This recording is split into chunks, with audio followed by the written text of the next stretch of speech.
I'm going to call to order the meeting, the joint meeting of Judiciary, Senate Judiciary, and Senate Education. Thank you for being here today. Want to remind everyone to please silent your telephones. We don't want to have to come out there and answer a call from a friend, because I'm sure that I'm not the friend they wanted to call. So this is, I'm sorry. So, Madam Secretary, please take the roll. Senator Buck, Senator Doñate, Senator Flores, Senator Hammond, Senator Neal, Senator Titus, Senator Harris, Senator Orenshaw, Senator Dondera-Loop, Senator Wynn, Senator Hansen, Senator Krasner, Senator Stone, Chair Scheibel, and Chair Lang. Thank you so much. We have a quorum. Please excuse Senator Orenshaw today. So, back to where we were after I forgot to take roll, but thank you everyone for coming today, and again, silence your devices. If you wish to testify today, I'm going to ask you to please sign up at the table over on the side so we have your correct information, so when we go to transcribe the minutes, we have the name with the right person. When testifying, please make sure you state your first and last name. If you're with an organization, please state that, and also make sure that you turn on the microphone so that we can hear you. If you brought papers to share with people, you should have submitted them by yesterday at 1 o'clock, and you should have brought 10 copies to share, to put on the side desk. All those copies also are available on Nellis. And we're going to take public comment at the end of the meeting, and I'll go over the details of how we're going to do public comment a little bit later. We're going to take public comment first out of Las Vegas, just because they're going to lose video feed earlier than we may finish. You can submit your full comments in writing, and committee members may use their laptops as they'll be looking up stuff relevant to the hearing. So I hope that you'll give them a little dispensation. So without further ado, I think we'll go ahead and get going. Good afternoon and welcome to this joint hearing. Today we're going to have a presentation from the Clark County School District Police and Superintendent of Clark County, Dr. Jesus Jara. I'm grateful and appreciative of them for taking the time to be here today, and the stakeholders that have also joined us today, those traveling from Las Vegas and making the journey up to Carson City. Thank you so much. I want to start off by saying that we here in the legislature respect those who serve the citizens of Nevada. We acknowledge the personal sacrifices of our law enforcement officers make every day. Law enforcement personnel are subject to high-stress situations and challenging environments on a daily basis. Consequently, we have worked over the years to pass multiple pieces of legislation focused on improving training, extending heart and lung benefits, and increasing funding. Equally with those investments comes public demand for law enforcement to be committed to transparency, oversight, and community engagement, especially when it involves our children. We know that the Clark County School District shares this vision. We want to ensure that kids, teachers, support staff be safe in schools, and it is in the legislature's best interest to find ways to support the administration and staff and to promote safe school environments. As we explore ways to make this happen, we need full and complete understanding of what's working and what's not. Recently, an incident occurred at Durango High School involving several students and the Clark County School District Police. While we understand there's an ongoing investigation, we also understand our constituents have requested that we engage in meaningful and collaborative dialogue to understand policy, process, and data. Clark County School District Police insight and expertise is crucial to understanding the complex issues surrounding school safety and security. Today's conversation will serve this body as we consider measures to enhance student and campus safety. By working together, we can create a safe and supporting learning environment for all students where we can thrive and each have their full potential. We're going to share a short video with you, and then at the conclusion of that video, I would ask Clark County to go to the witness table, and we'll begin the presentation. Thank you. Hey, man, I can't do that. I can't do that. You want next, dude? Hey, buddy. Come on. Hey, Zion, come on. Hey, yo. Hey, chill.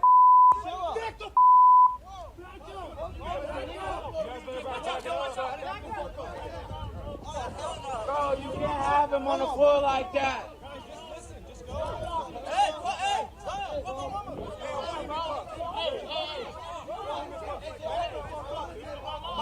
Back up. Come to me again. What the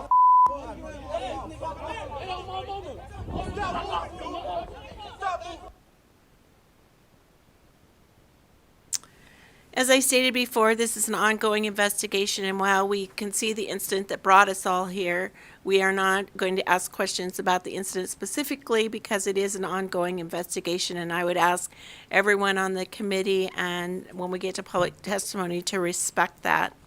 I would now invite the Dr. Jara and Chief Blackeye, and I see your people from the south are already there, and go ahead and begin your presentation when you're ready.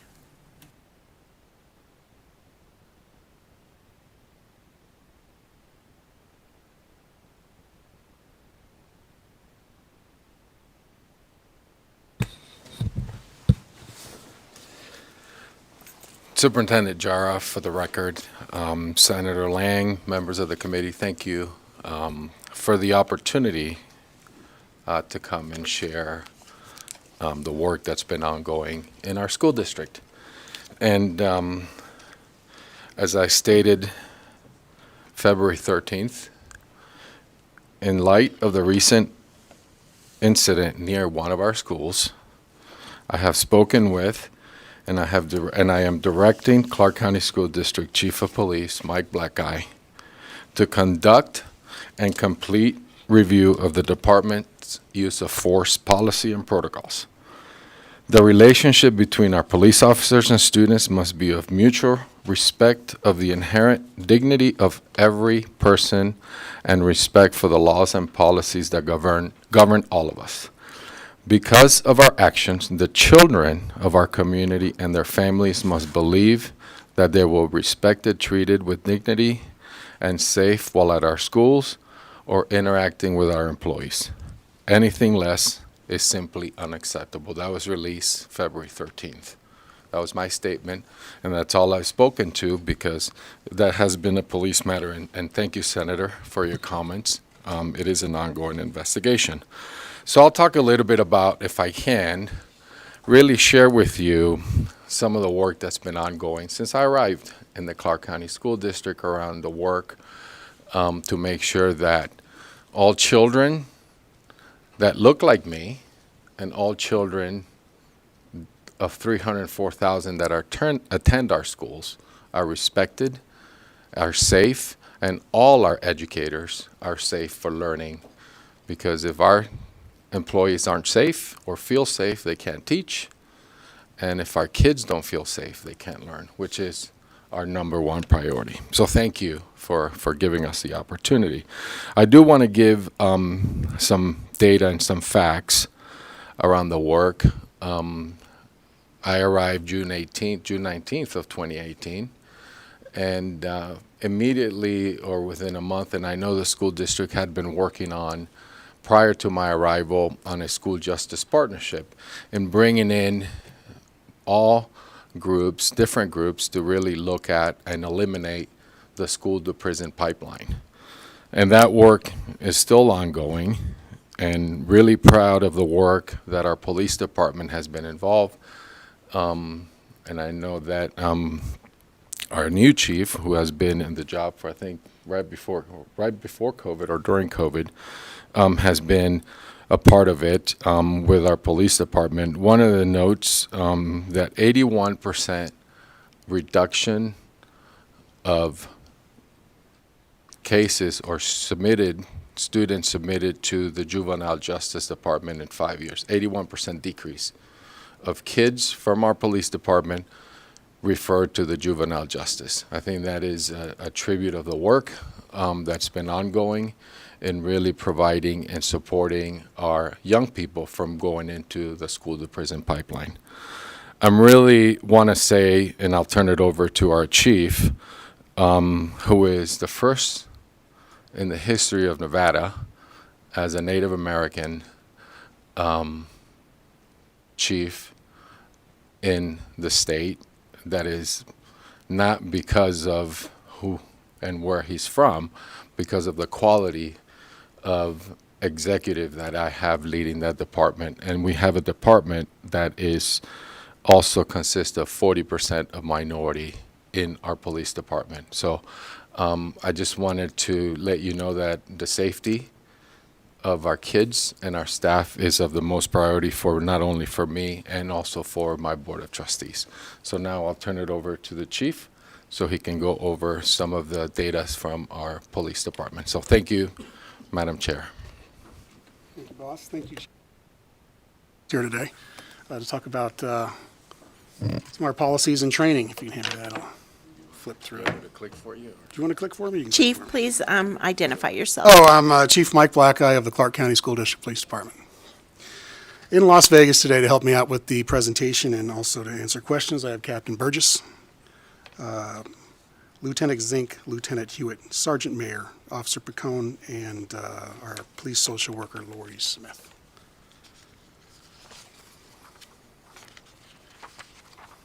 Yeah, I can't read that. I don't have that one. Okay, so you better. That's not her. There we go. I got it. All right. So a little bit of overview of our policies, and then we'll go into the some of our policies that I felt answered the question or the general questions that were posed. Some incident data, basically our use of force numbers for the past 3 years, actually 4 years. We didn't count the 2020, 2021 school year because that was the COVID year. And then officer training, and then just some other things that I've heard there were possible questions, and I'll answer some of those in the closing comments. We'll start with our procedure manual. The Clark County School District Police Department utilizes a list of general orders to guide police officers in the performance of their duties. It was first instituted in around about 2005, I believe, and it was modeled after Henderson PD's policy manual. They were an accredited agency, and we modeled our policy after theirs. The general orders in that policy manual are living documents. I have a policy manager and an assistant who oversees and updates and completes all the revisions to those general orders on an ongoing basis. Our general orders are structured to be compliant with standards developed through the Commission on Accreditation for Law Enforcement Agencies. It's CALEA, and through the years we've entertained the thought of being an accredited agency. We've followed those standards, however, we haven't had the funding to actually accomplish that.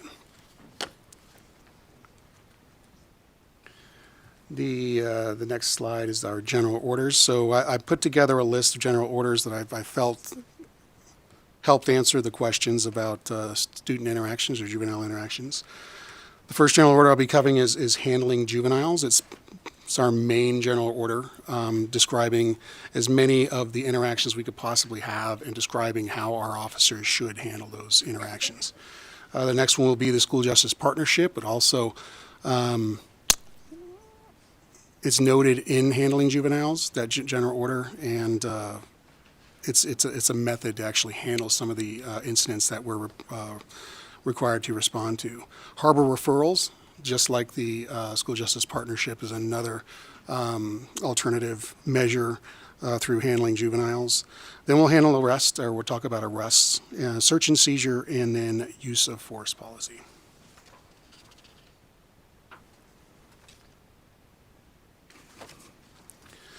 All right, the first, as I stated, General Order 420. It's our main general order which covers dealing with juvenile incidents. At the start, we define a child. We define the CHINs, or child in need of supervision, and also a delinquent child. We then discuss the confidentiality of all juvenile records, so our officers are aware of that. Then it goes into alternative remedies to detention and arrest. And we'll speak about that in depth with the School Justice Partnership and also the Harbor, and then again with our training, because we do that yearly. We then go into the actual detentions and arrests of juveniles. We cover a procedure for felony offenses. So that procedure deals with nonviolent felony offenses that juvenile justice has allowed us to issue a criminal citation in lieu of custodial arrest of a juvenile and transporting them to juvenile justice or juvenile booking. The juvenile traffic enforcement basically is giving the officers instruction that juveniles committing traffic violations are treated in the same manner that adult violators are treated. Status offenses, that's where a juvenile commits offense that if an adult committed that same offense would not be a crime. For instance, graffiti implement. That's why they're all locked up. You know, someone under 18 cannot purchase graffiti implements and also have them on their person. We talk about medical situations. That the reality is that there are situations in our schools where officers are called to respond to, and children are either injured or some medical condition that they're experiencing, and we give guidance to those types of situations for our officers to work with medical staff. Our officers are trained they receive medical training to respond to those types of situations. Interview and interrogation guidelines. So we understand that we're dealing with juveniles, obviously, so there are some guidelines to follow for our officers when dealing with a juvenile suspect, witness, or victim. It's our reality, obviously, that we are working with not just one person, but also three, and they're intimately involved in whatever we're doing with a child. Finally, in handling juveniles, General Order 420, we talk about safe voice and handle with care notifications. Our dispatch center is the main conduit through which safe voice notifications are routed throughout Clark County or Southern Nevada. So we'll route those to the appropriate jurisdiction if it's outside the Clark County School District jurisdiction. And that is handling juveniles. General Order 422, that covers the use of the School Justice Partnership. That was developed through an MOU with the Board of Trustees with the Clark County School District and Juvenile Justice in Las Vegas, Nevada. That MOU describes highly the use of officer discretion to apply alternative measures when juveniles commit low-level misdemeanor offenses. In the MOU that is available online on ccsd.net, they describe focus acts, and they lump in a group of misdemeanors, nonviolent misdemeanors, and term them as focus acts for officers to utilize their discretion to either provide mentoring or counseling, refer the incident to school administration. We have social workers on staff that can be referred to. There's counselors on staff that can be referred to. There's trial by peers. There's a number of different options the officers can utilize. The main option that the officers do utilize is the mentoring and counseling option for alternatives to a low-level nonviolent misdemeanor offense that's committed on school property. Last school year, the 2021-2022 school year, our officers reported 2,700 alternatives to arrest for low-level, nonviolent misdemeanor offenses for children in the Clark County School District. The year prior to that, we had 218, I believe. So it was a large jump from the inception of the program towards the first real year we put it into practice. Dr. Jara did talk about the information of 81% decrease in our submittals to juvenile justice. That's our criminal citations and our arrests of our juveniles over the past 5 years. That's a huge decrease, and we've been trying to develop a means to capture the information where we're seeing a loss in the actual incidents that are occurring. We understand that the incidents are occurring.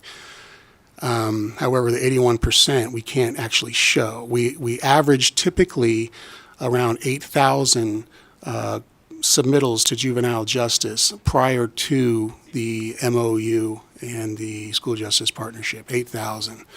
So if we are 81% decrease and we're only showing around 2,700 alternatives to arrest, there's a loss in some of those incidents. So we haven't actually captured that, whether or not those incidents are just not being reported and they're being handled through the school administrative staff, through the multi-tiered systems of supports, or our officers are not reporting it and then using their discretion to actually not even utilize the school justice partnership to actually record that. So there was a loss in the actual incidents historically with our department, and I think around 2,000 or so incidents that we're still trying to capture. So we're getting better at it.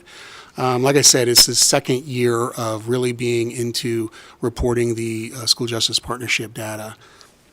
This year, right now, as of I think it was 2 days ago, like I said, last school year we had 2,700 alternatives to arrest, and this year we're already showing 2,125 alternatives to arrest for the 2022-2023 school year, and it's trending to possibly reach around 3,000 alternatives to arrest issued to juveniles for incidents committed in schools or focus acts, and officers are using discretion not to actually write a criminal citation or make a custodial arrest of the juvenile. The next general order, did I go back that way? Did I hit it? All right, harbor referrals. Harbor referrals came along prior to the MOU that the Clark County School District Board of Trustees signed with Juvenile Justice. When the harbor was established, I think it was a year or two before the School Justice Partnership was. The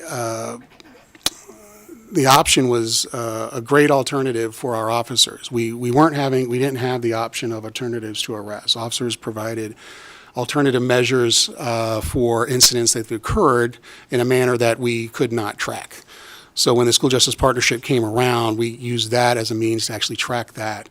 The harbor was just part of that, and it added a little bit of confusion. The harbor came first, and that measure was an incident occurred, and it was a qualifying incident. It was nonviolent, just like the SJP, and SJP is a School Justice Partnership. So qualifying incidents for harbor referrals were the same as School Justice Partnership incidents. And they were nonviolent, and the officer can write a criminal citation at the time, and on the bottom of the citation, the officer would write harbor on it. So juvenile justice would then receive that citation, they would hold it in abeyance, and use that to actually provide services to the juvenile. If the juvenile didn't complete the mandates of the harbor, that a criminal citation for the juvenile was taken out of abeyance, and it would go through the normal process to be viewed by a probation officer. So like I said, then the School Justice Partnership came along and kind of confused a lot of that. So now we use the harbor referrals in the manner of an online type of reporting system. So an officer can actually make a harbor referral with a mentoring or counseling, with a social worker referral, things like that. So the traditional usage of a harbor referral went away just by the means of us using our, new program of an alternative to arrest. And I think I really confused everybody with all of that I just said. I'm sorry. All right. Next we have General Order 400, arrests. General 400, it sets guidelines with respect to arrests and directs department members to exercise the power of arrest in a reasonable manner. So we naturally cover our authority under the law in 171. Use of discretion or officer discretion is highlighted in there as well. The method and manner in which we like to guide our officers when conducting interviews and interrogation guidelines. Release of detainees under the law, arrests outside of our jurisdiction. Local charges and warrants from other jurisdictions are described in there. Obstructing arrests gives details on what obstructing arrests are and what the guidelines are to follow regarding obstructing arrests. Warrant arrests are also included in there. Juvenile warrant and writ of attachment arrests. So the law doesn't really describe a juvenile warrant. So what was developed was a juvenile writ of attachment, and that is there's guidelines on actually how to complete one of those. The law basically states now that if a juvenile commits a crime, it doesn't have to be committed in the officer's presence. So the officer, when they find the child, if they have probable cause, they can either issue that citation or write make a custodial arrest. But now they also have the option of the writ of attachment. So that writ of attachment would be now sent to juvenile justice, and the process would then begin or end. Also a process for citations in lieu of arrest. So it details a lot of adult issues regarding citations in lieu of arrest. Obviously, we can't issue a citation for a gross misdemeanor or a felony for an adult, although we can for a juvenile. So it gives guidelines on types of incidents, things like that we can actually issue a misdemeanor criminal citation for an adult violator. And then we have some guidelines on and off-duty activity that involves arrests of subjects. That's General Order 400. General Order 450, search and seizure. That sets guidelines to work within the framework of the U.S. Constitution when conducting searches and seizures as prescribed by the Fourth Amendment.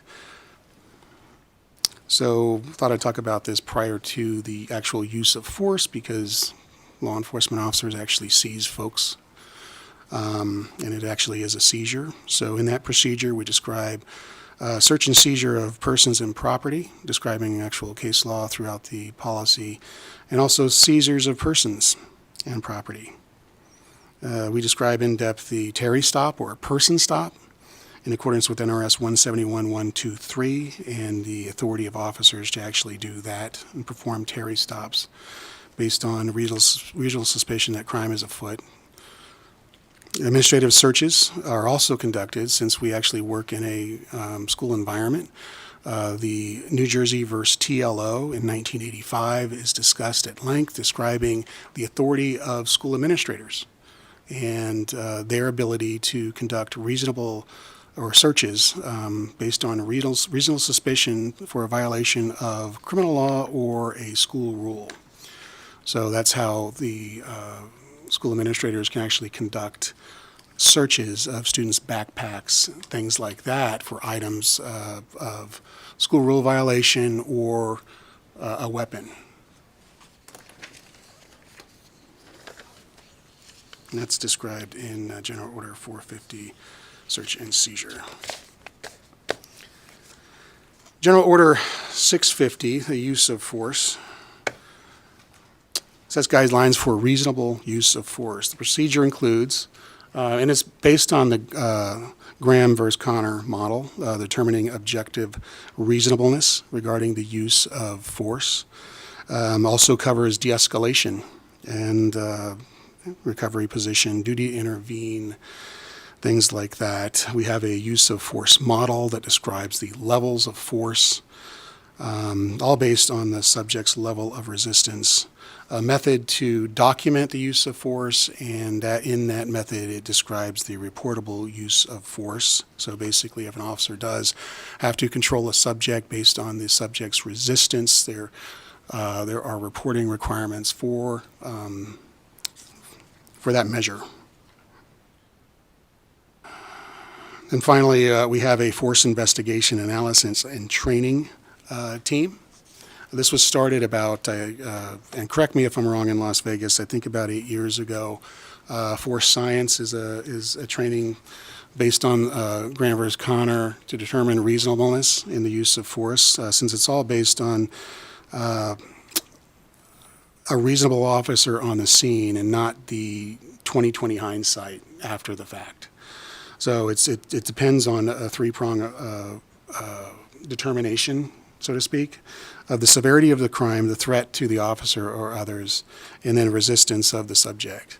And you take all of those into consideration based on the totality of the circumstances, and in those types of situations, you would determine, the level of the resistance, the subject's size, the skill level, things like that, and also as compared with the officer and their perception of what's going on at the time.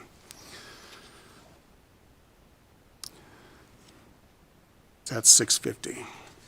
Like I said at the beginning, we have 4 years of data here. I started with the 2019-2020 school year, which was a very busy school year. This was prior to the pandemic that our schools were shut down. I think it was on March 15th or March 16th of 2020. And that year we were talking about and observing how violent and how much activity was going on in our schools at that very time. And then the pandemic hit. The 2019 and 2020 school year, number-wise, basically calls for service and incidents that our officers were responding to, was shaping up to be our busiest year in the history of our department. Had it not been for the school year ending, it would have been just by a couple weeks, and we had, I believe, months left in the school year. So then the pandemic hit, and then we were during COVID. We have 30 in that year in 2019, 2020. OC is oleoresin, and I'm going to screw this up because I can't speak this word. Oleoresin capsicum. It's the active ingredient in cayenne pepper, so it's Scoville units, and I believe it's 2 million Scoville units in the pepper spray, I guess you would call it, and that's why the term pepper spray comes along for that use. So, hot sauce have Scoville units, and I believe some do actually go up to 2 million Scoville units. Obviously, I'm not an expert on that, and I have Lieutenant Zink in Las Vegas if there's any questions regarding the use of OC. 6 taser usages, and I believe for all of these, all of our taser usages for these years were all adults. 22 open hand, that's arm bars, grabs, escorts, things like that. That number is high because we have a requirement if there is a complaint of injury or if someone says they're hurt or complains of discomfort, it's the procedure for the officer to actually report that use of force, even if a tactic wasn't even deployed during that custody situation, or even if it wasn't a custody situation. In 2021 to 2022, after COVID hit, we had a very busy year. That year actually ended up to be our busiest year in the history of our department. It started off very quickly. Typically, when students return to school after the summer months, I call it a get-to-know-you period where they get to know everybody and they get comfortable in their new environment or returning to their old environment, and things start to happen within a month or so. And activity at that point, at least criminal activity, tends to pick up after several months of being in school. That year, it happened immediately. I think the number was 1,000 fights in a month for the first 2 months, somewhere around there, and I may be wrong with that number, but we were reporting a very incredibly high number of physical altercations by multiple combatants on our campuses, and that was highly covered by the media that the first couple months, and then actually at the start of the 2022 school year, there was the reported violent acts, and we got a lot of media coverage regarding the reported violent acts that had happened in the first half of that year, and that year did shape up to be our busiest year.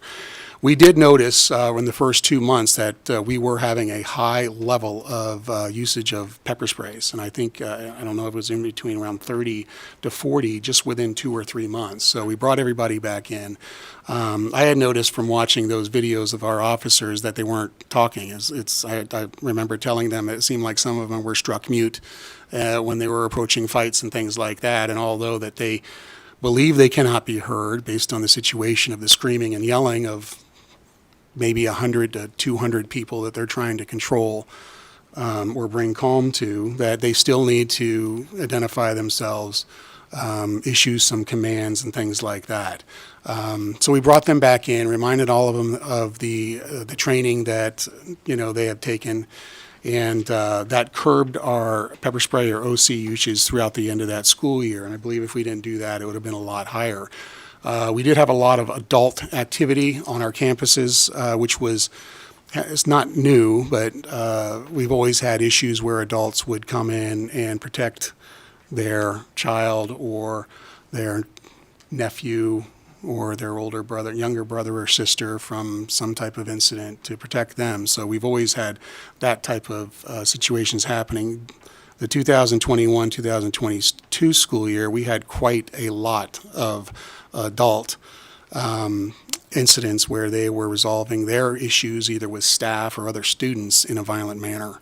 And that also, it contributed to our level of use of force. We had a total of 90 uses of force that year.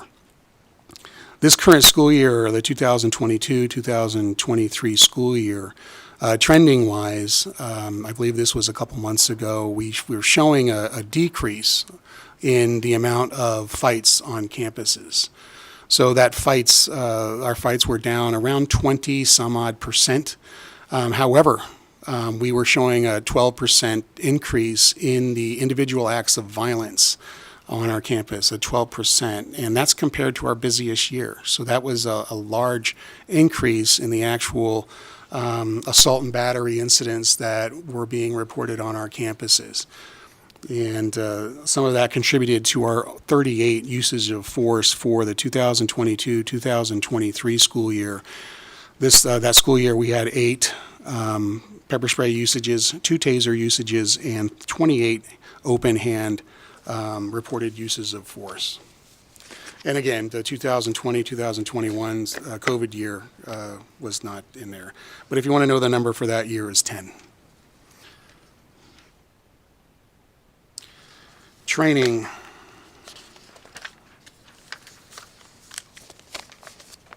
Chief Black Eye? Yes. So we're going to get tight on time, and so I'm wondering if you could spend about 5 more minutes, and then we could move into the question portion. Okay. Thank you. I can do that. Thank you.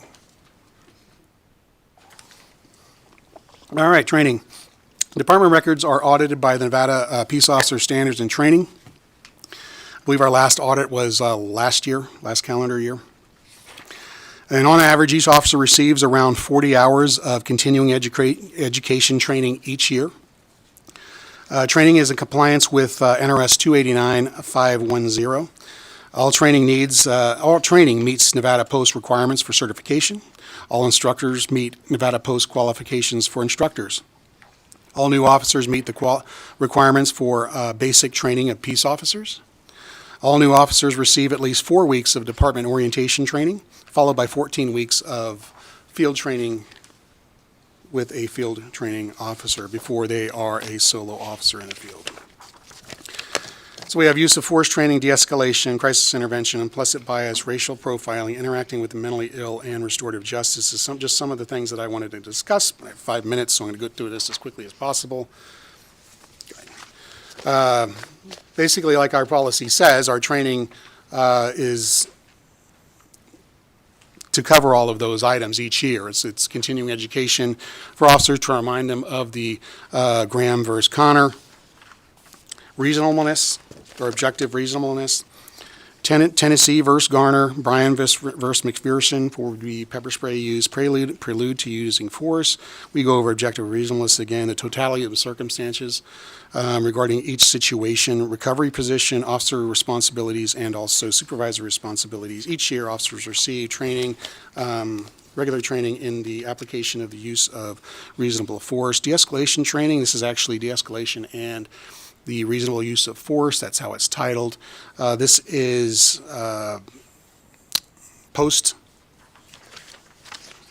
it meets post standards. It's training our officers receive each year. The officers receive understanding de-escalation, judging when to use de-escalation techniques, and applying de-escalation techniques. I've been an officer for 30 years. This is my 31st year of being a police officer in this state.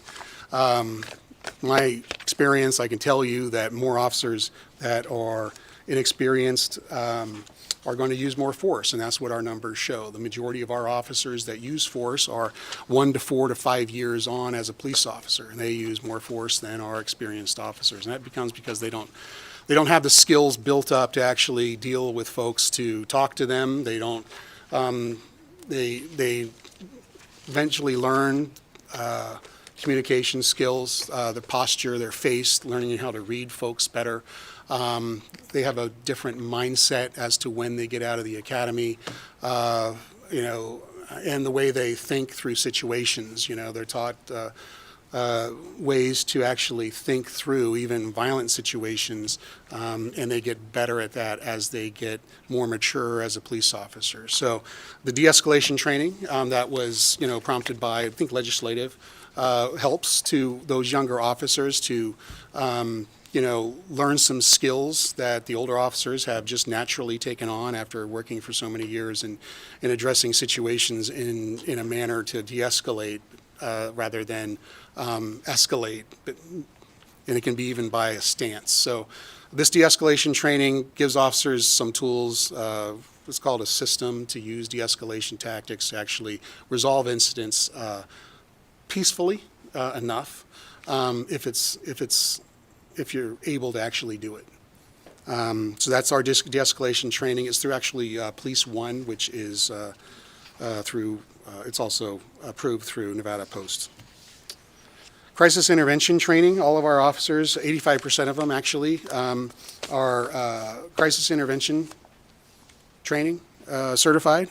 We created a 40-hour class during COVID, and this summer, hopefully that 85% will be going up, where we hope to schedule a class over the summer break and get more of our officers in there. We're hoping to reach 95 to almost 100% of our officers to be CIT trained. This gives officers a better understanding of the common mental illness concerns. It improves their interactions, obviously. More knowledge gives them more tools, more awareness of what they're dealing with, and probably recognize when somebody's going through some type of mental crisis, and that's the whole point of it. They also are exposed and spend time in a mental health facility to actually observe some of the behaviors that maybe they will be experiencing out in the field. We invite community activists to come and speak and share their experiences, or even their actually own issues regarding experiences with mental illness. And I'm trying to rush. Is that two? Does that have 2 minutes left? No, 5 minutes left. There you go. All right. All right, implicit bias training. Also mandated, however, the school district had started this training with our police department. I believe it was 2 years prior to the change in the law to include it in a 289.150, I think is the law. So all of our officers continually have received implicit bias training, or to understand that they have some unconscious biases, just like everyone does, and how that may impact the performance of their jobs. And there's methods to overcome implicit bias through that training. All right, racial profiling. Understanding the issues created. I can stop if you want to just tell me to stop, and you can go on to the question. No, I think we want to hear this part. Okay. It's because I'm rushing through these. All right. Understanding the racial profiling. Also, I believe that's a requirement under 289.510. Understanding the issues created in law enforcement from racial profiling. They also received training in explaining the difference between racial profiling and reasonable suspicion. Understanding liability related to racial profiling and the strategies to avoid racial profiling. And one of those is like basically considering yourself blindfolded and receiving information and just making your judgment based on that versus what you're actually seeing.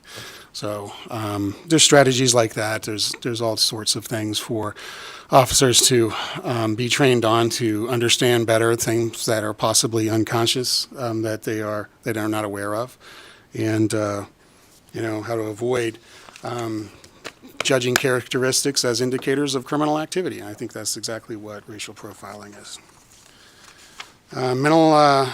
Interacting with the mentally ill. So this is also something they get yearly. Like I said, we're trying to get 100% of our officers trained in crisis intervention training. So they also do receive each year interacting with the mentally ill. It gives them just the same basic information regarding the prevalent situations or conditions that officers may be observing out there in the field, and giving them tools to actually respond to those types of things versus considering, action immediately. So. Lastly, restorative justice. I pretty much talked about that a lot. They get that training each year as well.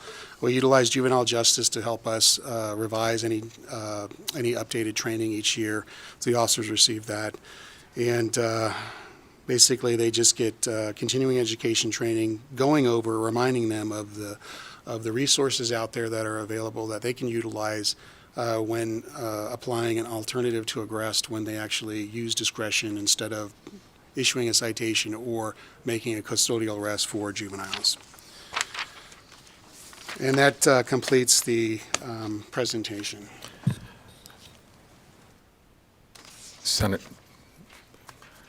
Thank you, Dr. Jara. Yeah, Superintendent Jar for the record. Madam Chair, members of the committee, we got a lot of work to do.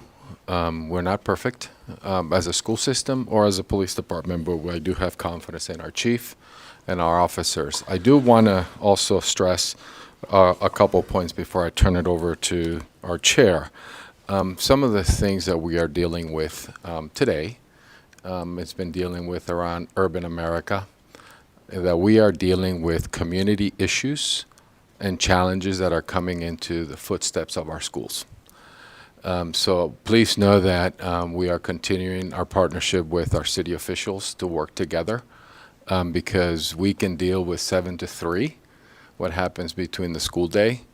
But a lot of these challenges, as you heard, some of the adult challenges that we are arresting adults coming onto our campuses, onto our buses, are community issues that we must deal with. And I know that our chief works with all the agencies in constant collaboration. So please know that we have a lot of work to do as a community, and we are committed to doing that to make sure that ultimately everyone is safe in our schools. So one of the things that I failed to mention is that after what we have been dealing with and seeing, we've also are starting in something that we're modeling after Metro, which is having community leaders come into our police department and have an insight onto what happens on a day-to-day basis. Obviously not daily, but we are under Chief Black Guy to make sure that we have community leaders, sort of like the MAC, which is part of what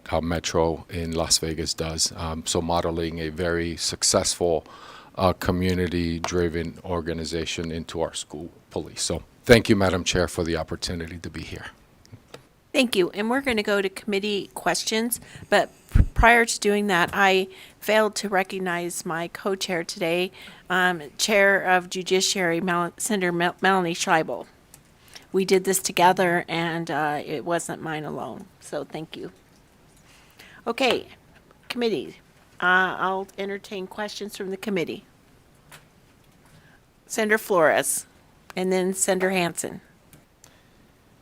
Thank you, Madam Chair, and thank you for the presentation. I understand you're obviously very busy, and I also understand the community's been actively trying to engage and have conversations with you, so I appreciate the dialogue that's been happening. I'm interested to know a little bit about how the internal policies work when there's disciplinary matters within officers. So what the process looks like when somebody brings up an issue. Procedurally, how are students informed on how to bring up an issue? I am a student at XYZ school. I'm concerned about the conduct of a certain officer. How do they go about addressing that issue first, and then what happens? If you could walk us through that process, A through Z of that process. And then lastly, in that, is any of that ever public information? Is that something that's ever shared with the public when we do have an issue? This incident happened. They went through this disciplinary, I don't know, ABC. I'm assuming there may be, depending on the incident, you may say this might be the right recourse of discipline. Termination might be the right recourse here. And is that relayed and is that shared with the families, or particularly the family of the student who was involved in that incident? If you could walk us through that, please. Okay, great, thank you. The IA process, Chief Black Eye for the record. So the IA, or Internal Affairs process, we can receive anonymous complaints in any form, fashion, or whatever. We just need to be notified. And they come through our officers, they come through staff, they come through Safe Voice.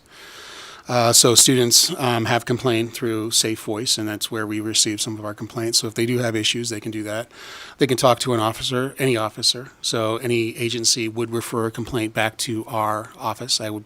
I or one of the other executive staff would receive a notification of that, and we'd be referred to Internal Affairs to investigate or do a preliminary investigation based on the information from the complainant.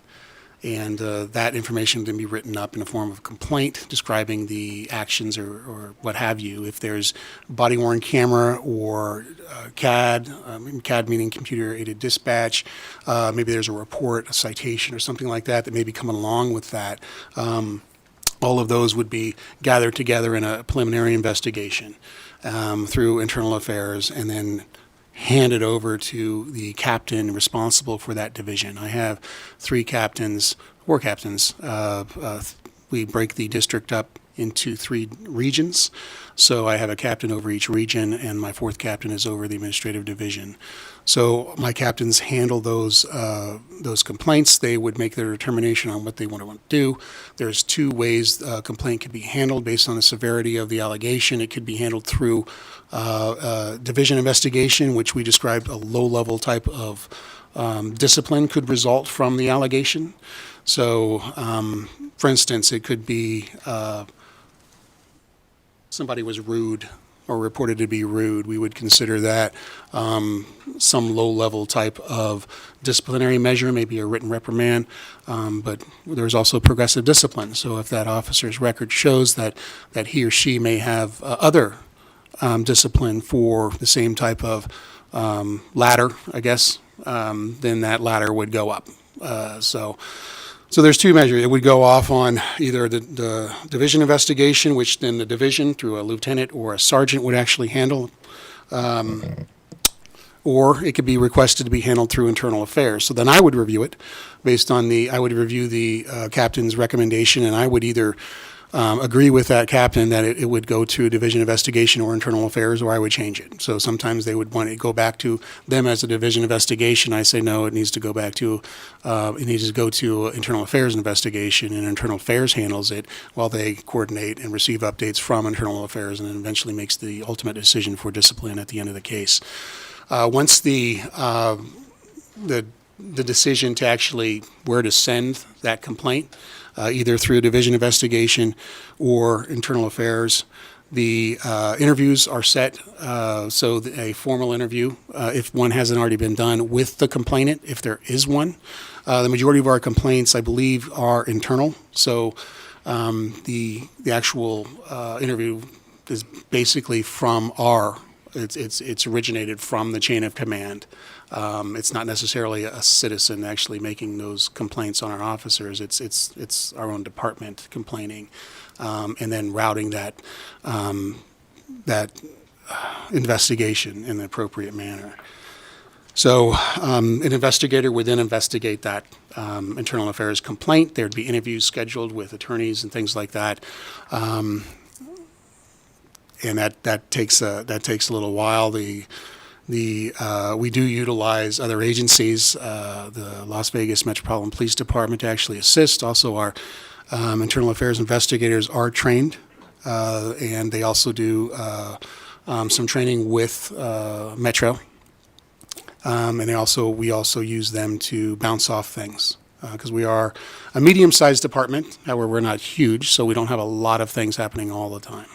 So they use those folks for assistance in completing some of the unique investigations, I would say.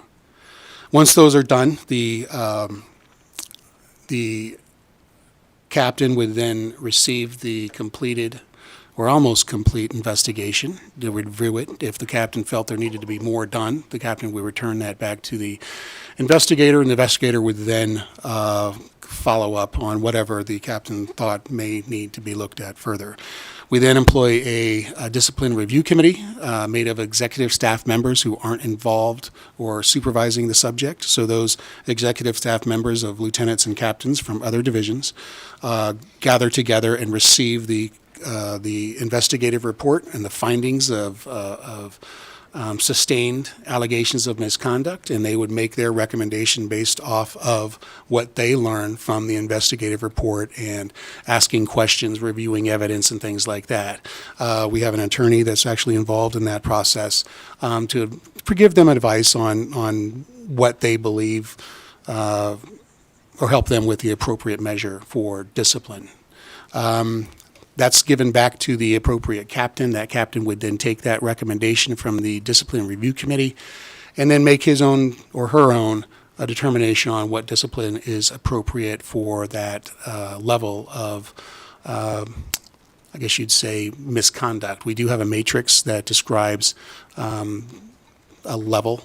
So if you consider conduct unbecoming, and I believe that's a 1 through 7, 7 being the highest, which could be termination, 1 being very low, could be an oral warning or a written oral warning, things like that, all the way through written reprimand or suspension. Once that's completed, there's a Loudermill hearing. So the officer is then contacted, the representative for the officer is then contacted, and then when so many days after the notification, they do have that Loudermill hearing where the officer has the opportunity to respond to the chief or the captain regarding the incident and to speak frankly with the entity, I guess, that is in charge of the discipline, and then so they can be heard. And that's the Loudermill meeting. After the Loudermill meeting, some of the discipline may change. It may stay the same. After that, there's a discipline is either issued. It's issued. It's issued after the Loudermill hearing. Then you have a step 2, which is a grievance. And then it goes to I'm probably missing a step, and then it goes to arbitration after that, typically.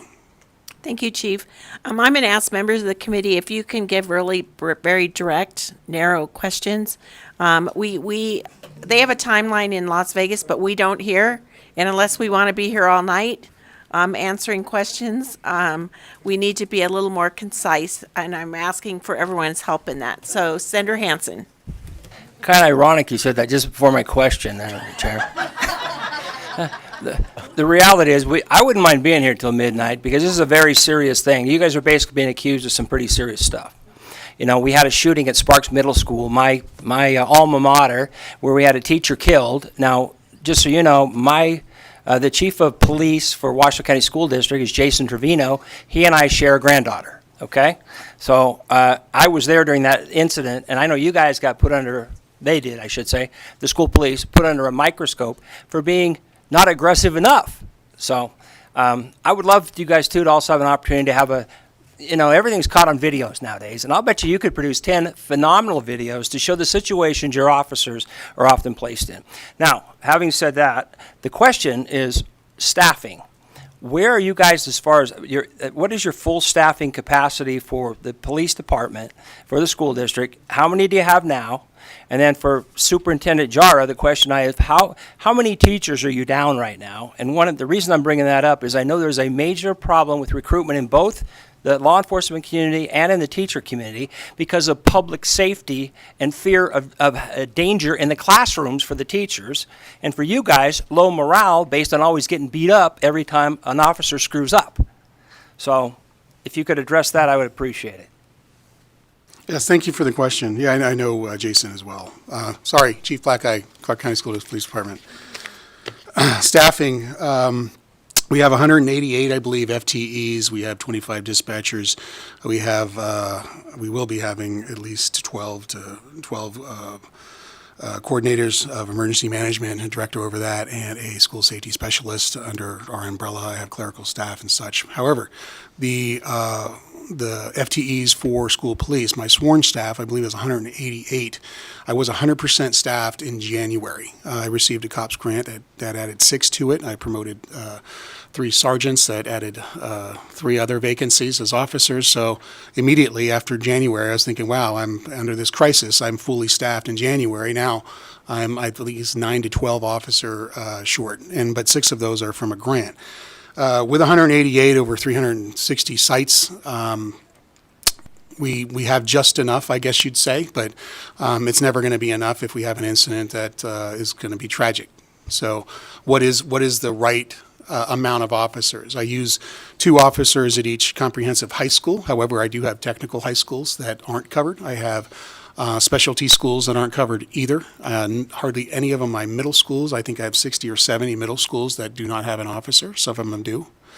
In elementary schools, I think there's 210, 217, or 220 elementary schools that do not have officers either. So I use a patrol force of about 38, 39 patrol officers. There's also 12, I believe, sergeants out in the field. I have specialty sergeants over traffic, canine units, things like that. So it's a chore each and every day, and to get overwhelmed is easy, but it's our environment.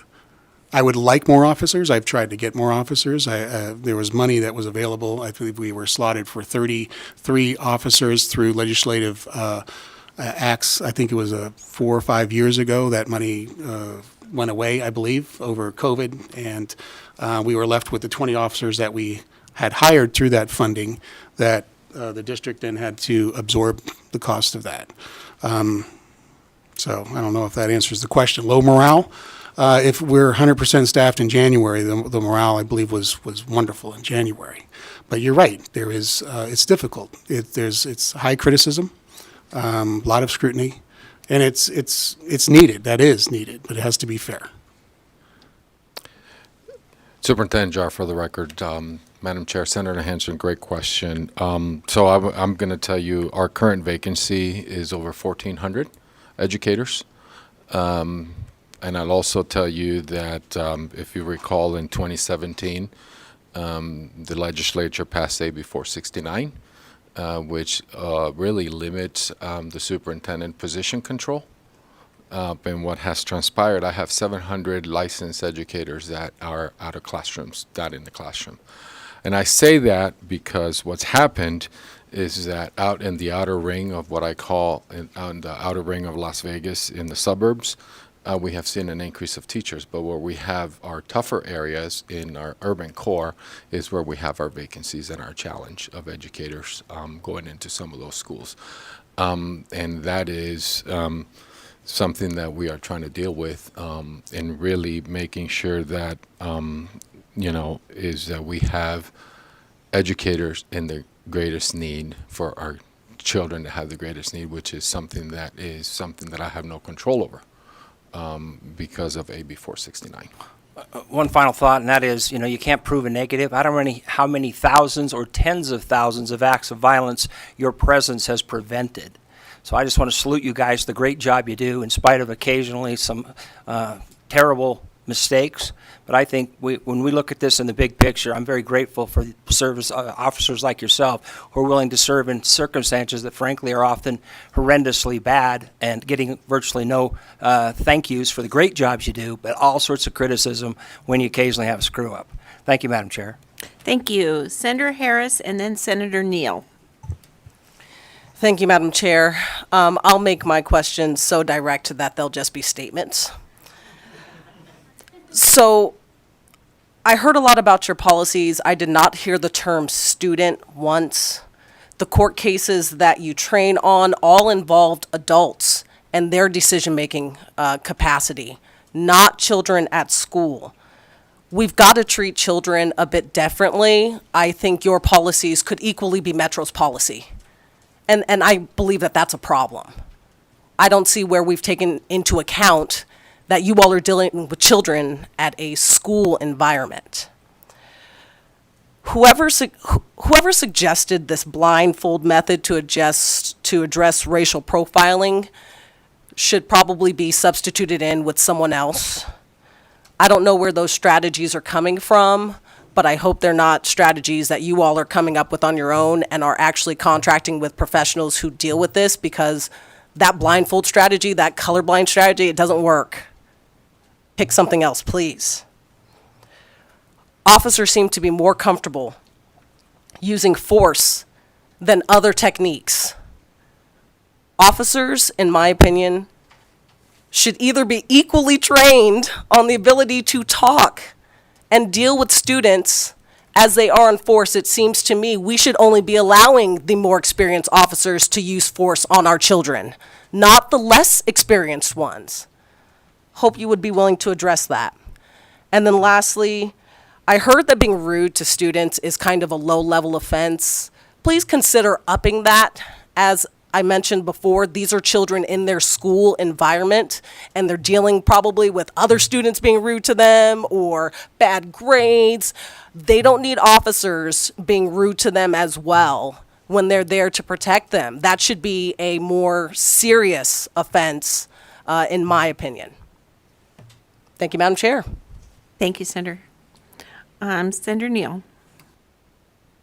Thank you, Madam Chair. So I think Senator Harris must be like in my mind, because one of my first thoughts were when you said that you had adopted Henderson's policy, the first thing I thought about was their children, and that should be nuanced.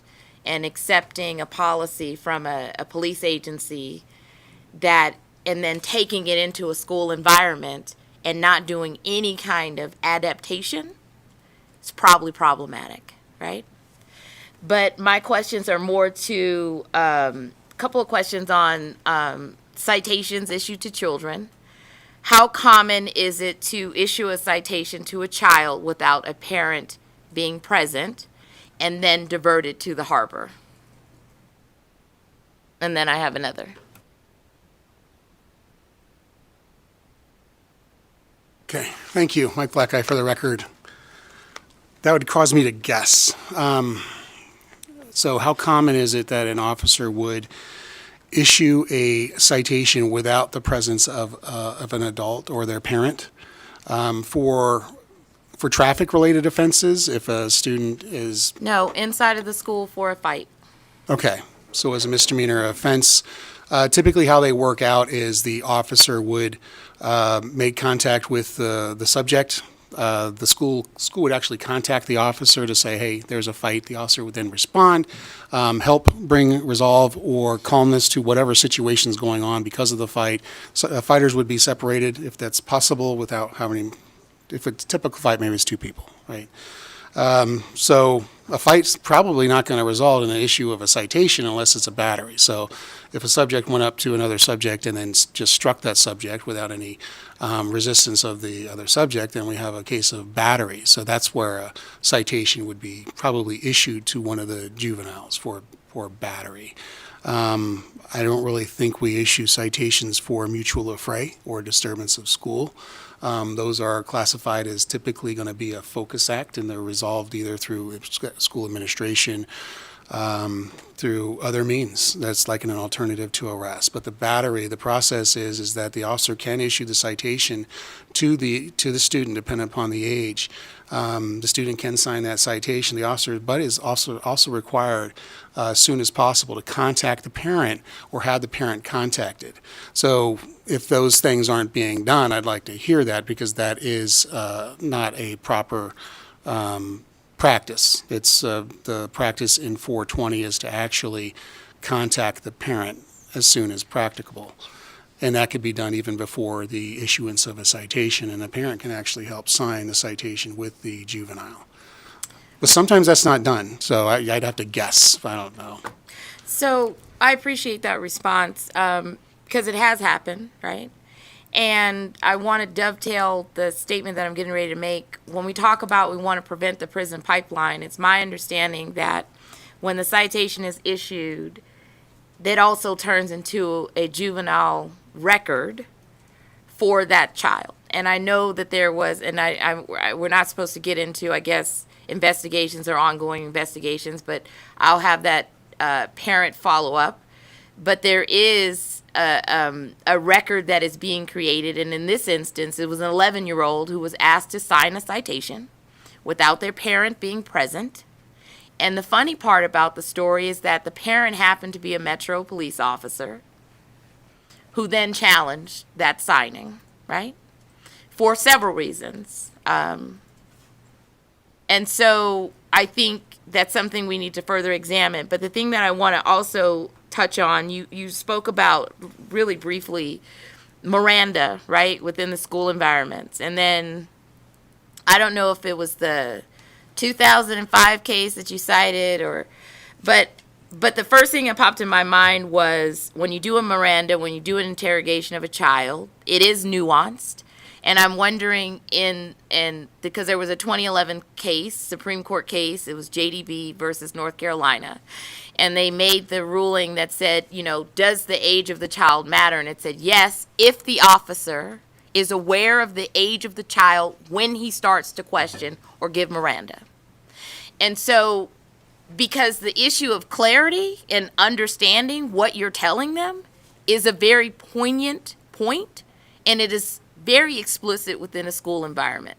And so I want to know more about, or if you have any information on how the interrogation or custody or Miranda is actually administered when you're dealing with an elementary child, when you're dealing with a middle school child. I mean, because there for a fact that the environment is telling you the age of the student.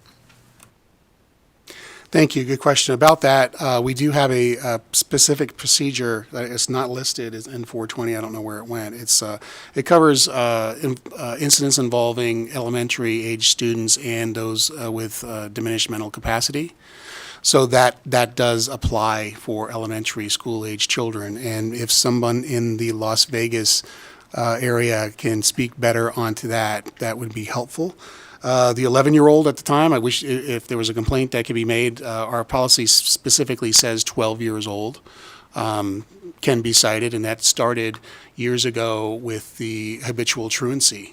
At the time was a misdemeanor, and that was the practice for juveniles 12 years of age or older to be able to sign a truancy citation. So that's where we get the 12-year-old. We know that the 14-year-old law basically states that they're of sound mind unless infected with insanity. So we understand that 14 years old, it's the law in the state says that these children are of sound mind. Between 10 and 14, they can commit a criminal offense if at the time they knew its wrongfulness, and they can be shown that the child at the time was aware that it was a crime they're actually committing. And I know it's difficult because of the 10-year-old. Prior to that change, it was 8 years old. But I don't remember when that 10-year-old change came. So does anybody from Las Vegas have that answer on the elementary school age or diminished mental capacity? Thank you, thank you, Chief Blackeye, and thank you, senators, for this opportunity to engage in colloquy of this very important topic. So Miranda Please identify is yourself, the sir. most- Sir, please My identify yourself. apologies. John Mayer. I am a sergeant with the School District Police Department and one of the policy managers. So Miranda is the most cited case in all the Supreme Courts. And you bring up JDB versus North Carolina in 2011, identifying that we have to consider age when discussing Miranda. When I teach legal aspects to all of our new hires, and I go over JDB, and I also go over a case called Michael Fair, which is, I believe, in 1979. And the Supreme Court stated at the age of 16 in that one that the student knew what Miranda meant. And in JDB, they say 13-year-olds, you have to take age of consideration. And we identify Nevada Revised Statute 193 and in 194 of knowing wrongfulness and of sound mind at the age of 14. When I took over policy management position a couple years ago, I introduced making it to be at least 12 years of age anytime we're going to interview a student. Do I believe personally that we should up it to the age of 14? Personally, I do. But the state law says at the age of 10 is when a child commit a criminal act. So right now we're leaving it at the age of 12. I do believe 2 years ago in the last session that they wanted to introduce the age of 16, and that did fail. But we did reintroduce a new juvenile Miranda per state law, which we now do every time for any student under the age of 18. Thank you.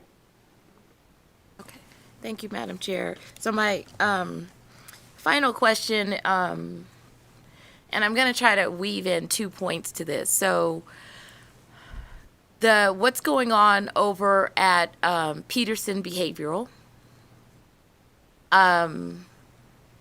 is a problem, and I don't know how this particular school is being engaged. I know there was a massive brawl. What is it now? 3 weeks.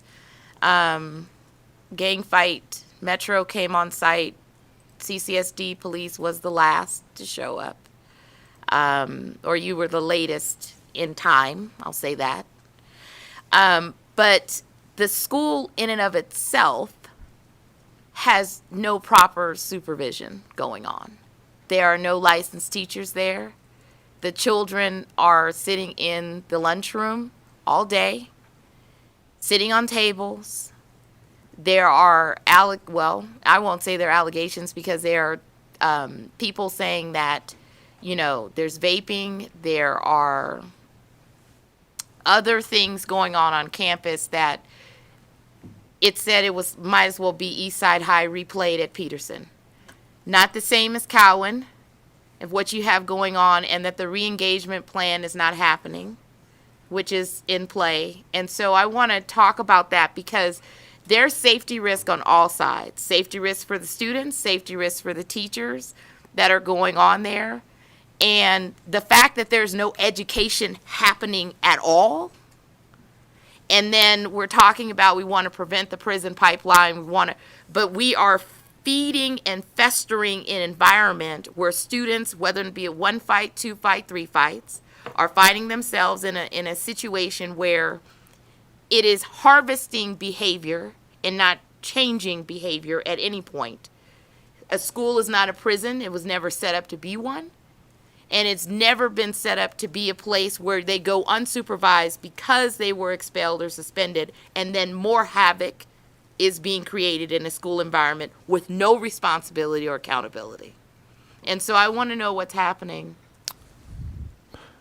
Superintendent Jar, for the record, it's a great question, Senator Neal. And I can tell you, I think it goes back to what Senator Hansen mentioned about the morale and the choice. And I'll say that. But I'll take a little bit about what I heard the Secretary of Education mention on Monday. That it's not a teacher shortage. We are at a doorstep of a teacher shortage, but we're also at a teacher respect issue, of the respect of our hardworking educators. And I think that's a piece, but I, as far as the individual incident in school, I don't want to comment on that because that really highlighting one case, but I can tell you holistically in the urban core of Las Vegas, it is a challenge, and we tried to incentivize educators to go there. That fell flat because of different things. But I can tell you is where I have no position control. I cannot transfer educators to go to certain schools or other schools as my urban colleagues can because of AB 469. That is the reality. There is a teacher's choice and selection. You have schools that can lower class size versus where you have gaps. And one of your other schools in the urban core, I am extremely concerned that in one of our smaller elementary schools that we're working together on has 8 licensed educators, the rest are subs. That is a huge problem that I'm dealing with, and I have a hard time. And that is, there is very limited possibility for me as a superintendent to transfer or place educators in certain schools where I have huge gaps.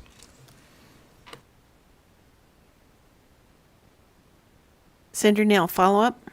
Thank you, Madam Chair. So I understand what's going on, but are you saying that the status of what's going on over there is going to remain the way that it is? Because Superintendent Jar, for the record, Senator Neal, I am just as concerned as you are. There is very limited, I cannot place teachers into those schools. I don't have the ability because of a law that was passed by this legislature in 2017. It's called AB 469. I cannot place teachers there. I would love to. Thank you, Madam Chair. I'm going to release the mic. I was on 469 for 2 years, and I don't know if I would call it suffering or whatever I want to call it, but I sat on that committee for that law, watched the reorganization law be revamped in 2017, and I'm trying to like process in my mind, like we took away Central's power to do certain things, but this is a safety concern. And if you're trying to tell me that 469 stripped away your power to manage safety, I would disagree and I would argue. Okay, we're going to move on to Senator Donate, then Senator Titus. Thank you so much, Chair. You know, in talking about, I think there's a power to how we started this presentation today. And for me, you know, I'm very concerned with the ways that folks in our schools are operating, not just in the video that was shown, but just the reality of what our students have to go through. And in many conversations that I've had, you know, I haven't graduated less than 10 years ago, so I still recall a lot of the situations that I went through, and of course that my siblings have gone through as well. And, you know, in speaking with stories, there have been situations where students have been pepper sprayed as being bystanders of fights. They themselves were not involved in the encounter, but because of the use of escalation, that is simply the outcomes that our students have faced. Whether or not they should have existed and where that falls into the use of force diagram, that's to be debated. The fact of the matter is, there's obviously what we have seen with my colleagues and with the schools that we represent. There is an idea that perhaps there is a school to prison pipeline. That is something that many students have reiterated over and over again. And I would implore you, as you are seeking to revise your use of force policy, that it's not just done internally. Because when we talk about Miranda rights or the interrogation of students, if you yourself are making those policy decisions as part of the revision without consulting the community first, that's going to be a failure of policy, and we're going to be back here in just a few years. And this may be, before I ask my question, which I'll try to make as simple as possible, maybe this is a controversial opinion from myself, but I come from the perspective that if students are fighting, rather than giving them a citation or arresting them, maybe we should provide them with the mental health support services that they need. Plain and simple. And throughout my time in the legislature so far, you know, we've talked about the resources for mental health support services. And I wish that we could provide us as to what the gaps are of how many faculty we need to hire for counselors, etc. Because then we can quantify what that finite number could be. So the two questions that I have is, number one, have any CCSD police officers ever been disciplined for using pepper spray over the last 3 years? And then my separate question after that is, how many Clark County School District police officers have ever been disciplined for the use of force over the last 3 years? And if you can divide that for me, the second one particularly, whether those police officers were suspended or terminated, I think that's probably helpful, at least for the committee. Mike Blackeye, for the record, Clark County School District Police Department. The second question was, within the last 3 years, how many officers were disciplined or investigated for excessive use of force? And then the first part was officers being disciplined over the last 3 years for pepper spray usages. I'd have to get the pepper spray usages. I'd have a guess for the allegations of excessive force over the last 3 years. Just on top of my head, I don't know if you want that type of number or you would rather get it as a follow-up. You can do both. Okay, top of my head, maybe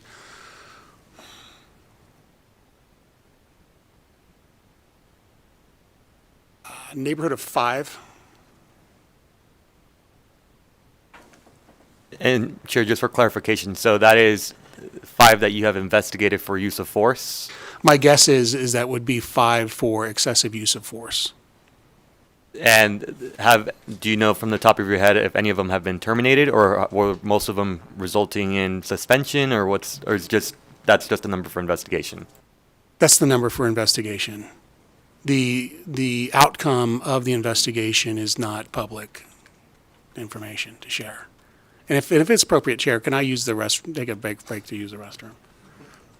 Sure, go ahead.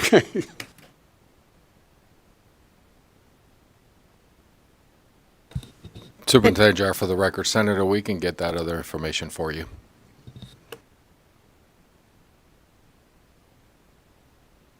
We're going to take a 2-minute recess.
I'll call the meeting back to order.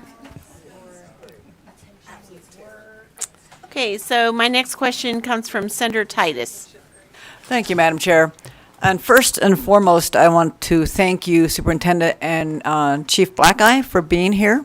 I appreciate it, and I appreciate all of the support that you brought, your members of your team and other officers that have to put potentially their lives and other lives out at risk on a daily basis, youth or not. It is a stressful job, so thank you for being here. Just so you know, my background, rural family, medical doctor, rural community, but I'm married to a law enforcement officer, 35 years, 2 terms as sheriff of Lyon County. So I have a lot of respect for what you do and what you've put yourselves through and your families through. Having said that, however, there are protections that you, being a police officer on a campus with youth is different than being out with in the general public, and there are certain training programs and mental health issues and ways to approach that you should know. It's not the same. Risks can be there, and risks can be the same. One thing that we did pass in this legislative body is, and that's something that my husband enforced in Lyon County as sheriff before it became law, was body cameras.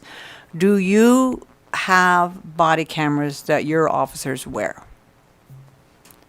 Mike Blackeye, for the record, yes. I believe we started our program several years before it was required. Good. So all of your officers currently, when they are out interacting with youth on duty, are wearing a body camera? Yes. Thank you. And finally, my question to you is, how can we help you?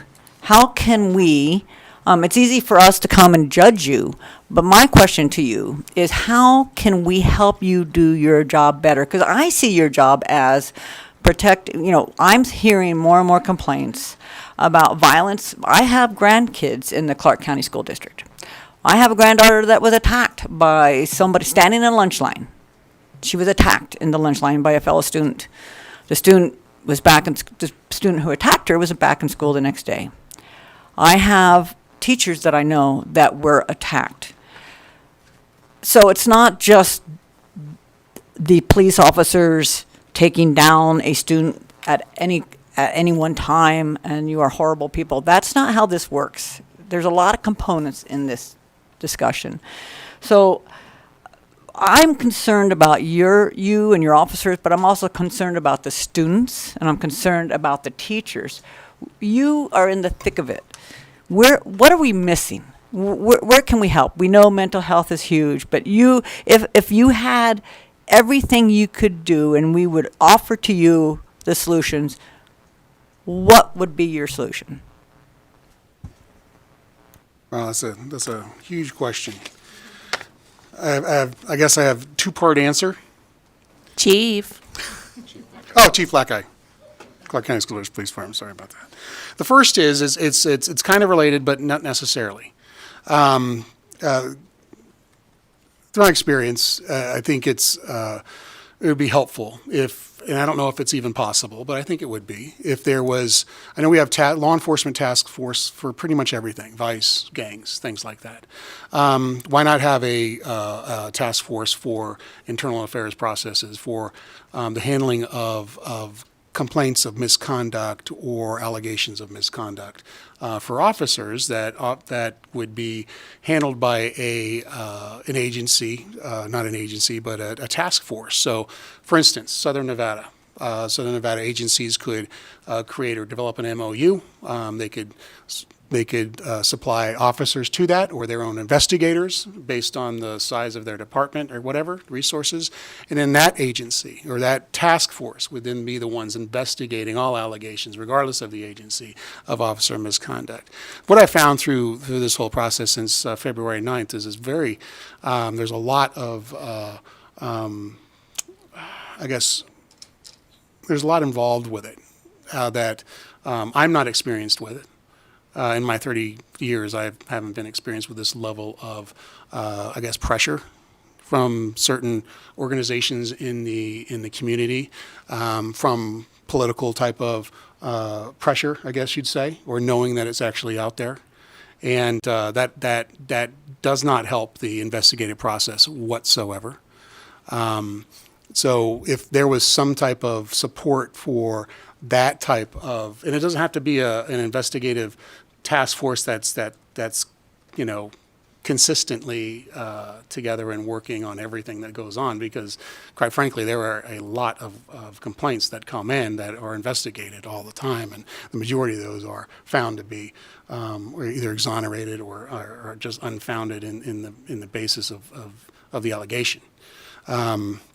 But something like that could be enacted or when a complaint or an allegation reaches a certain level. And that's number one. Number two, I'm not used to, I'm a cop. I've been a cop for a long time. Not used to being asked the question about how can we help you? Really not. Never been, never, it's really not thrown out at us. It's never really a question of, hey, how can we help you? I didn't get that.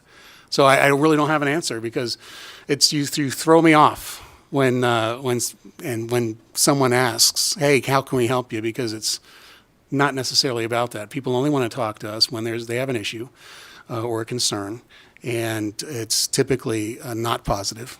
And so when we get a positive, truly positive type of question, it's very difficult. But I do have some suggestions. I'd like, and we're working towards it. So the things that I think need to be improved with safety in our schools are things that we're actually already working on, but they're difficult because of funding, because of staffing, things like that. I'd like our physical security measures to be well-funded, staffed, so they can actually have a standardized type of approach to having standard physical security measures at each and every site.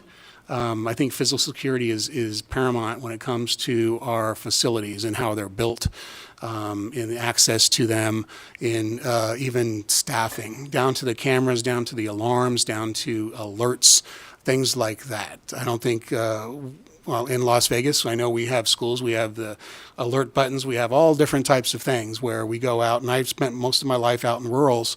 I know that doesn't exist in a lot of the school districts because of possible funding or what have you. So I think that could help the entire, educational system in Nevada if physical security measures became a priority and funded to help secure our schools better, because it's not all people, even though schools are people. They're building too, and they're in those buildings, and we need to have measures in place to actually protect things from happening. And Would that include like a single point of entry? Single point of entry, things that we're doing, and my boss can talk a little bit about that. so, Superintendent Jara, for the record, and thank you, Chief Black Guy, for that comment. I think Senator Titus, and I love that it's not just the Clark County. I think it's my colleagues across the state are facing the same challenges. But, it's always we are reacting to a crisis.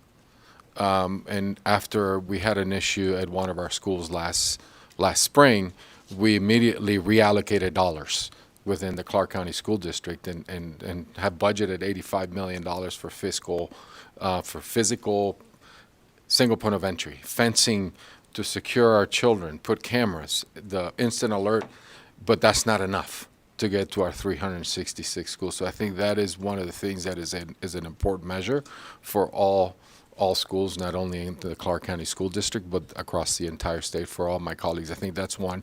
And if I can piggyback in the collaboration that we're having with our municipalities, we are facing, and I've heard it here, with some of your colleagues, some of the members of this body in both of these committees.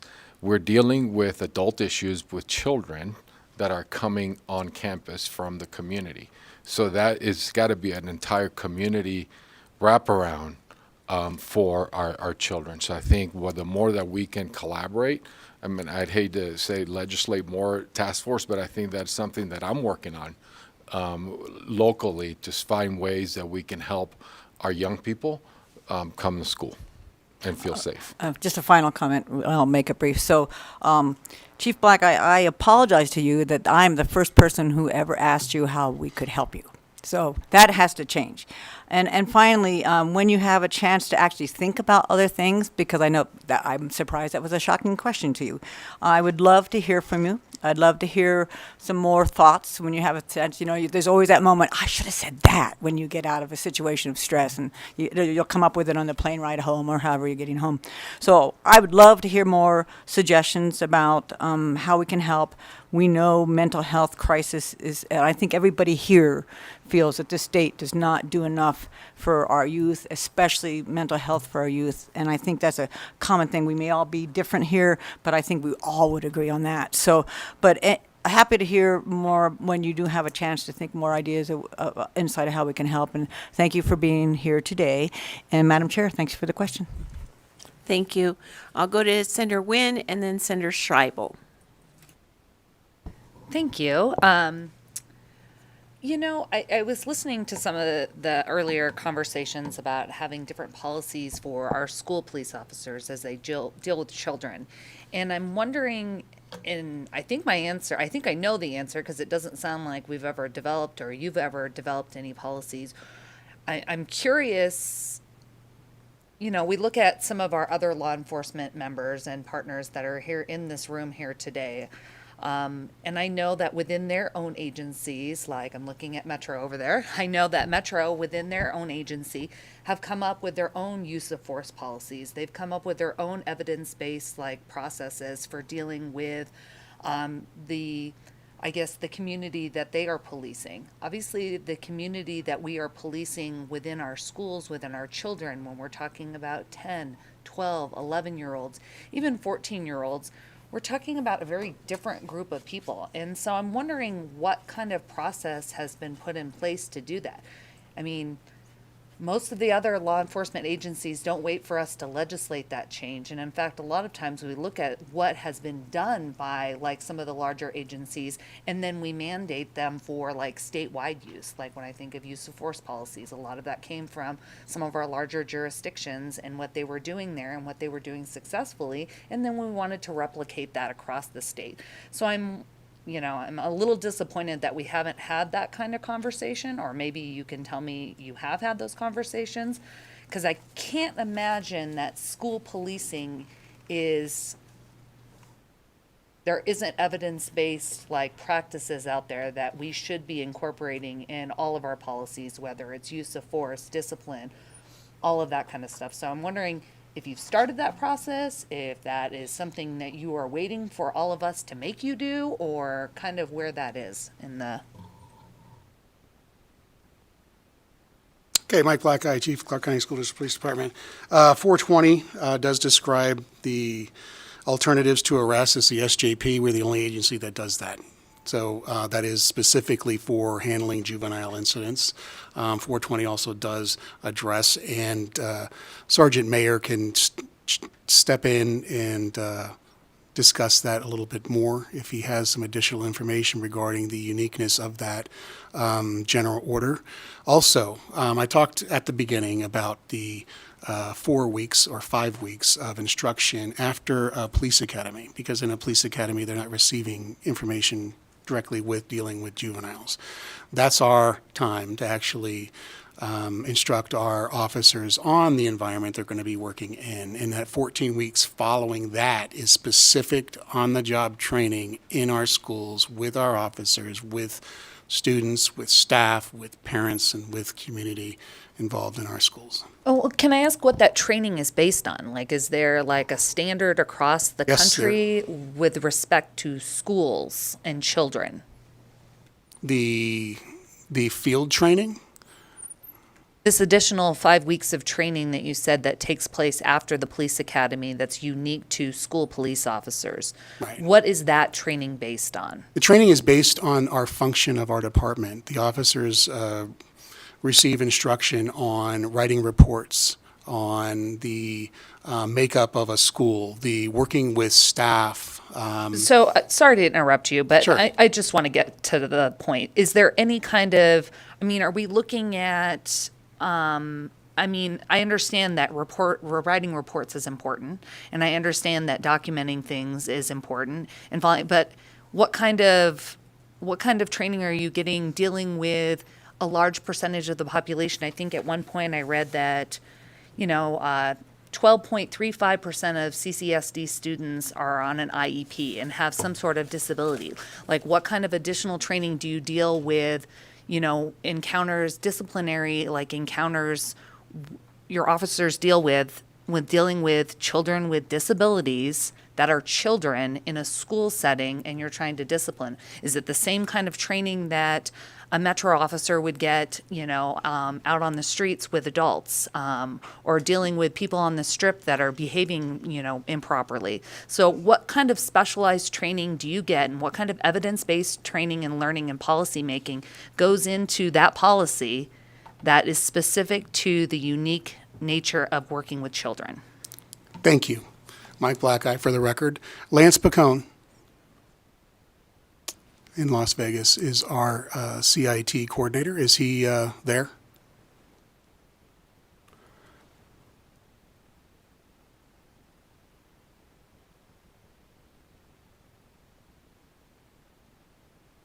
Lance Pacone for the record. So as far as reading an IEP, officers don't have that as training. That doesn't really affect the officer's interaction. However, they do get training. One of the classes we do have during our CIT is autism and law enforcement.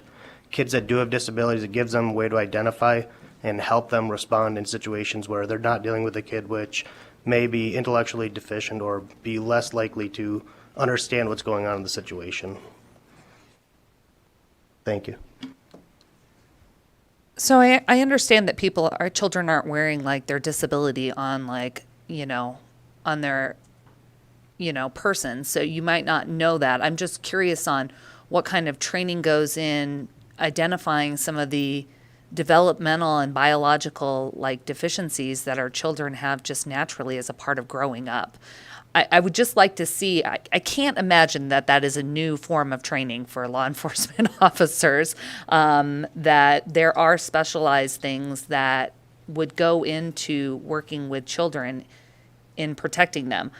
And I would hope that any of that policy making would also take into consideration the data that I'm sure that you collect about how many people are disciplined, how many children are suspended, how many are suspended with instruction, how many are in school suspension, how many people, what percentage of the population, does that, is it disproportionate amongst different racial and ethnic groups?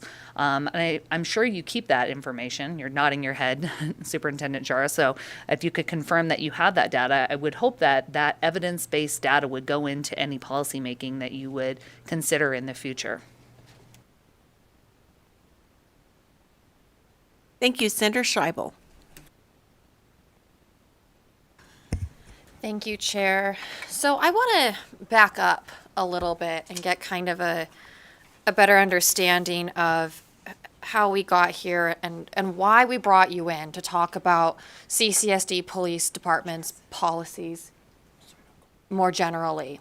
So, Chief Blackeye, you are the chief of the CCSD Police, right?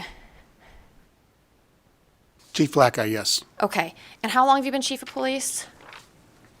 It was February 17th of last year. February 17th of last year. And how long have you been with CCSD Police?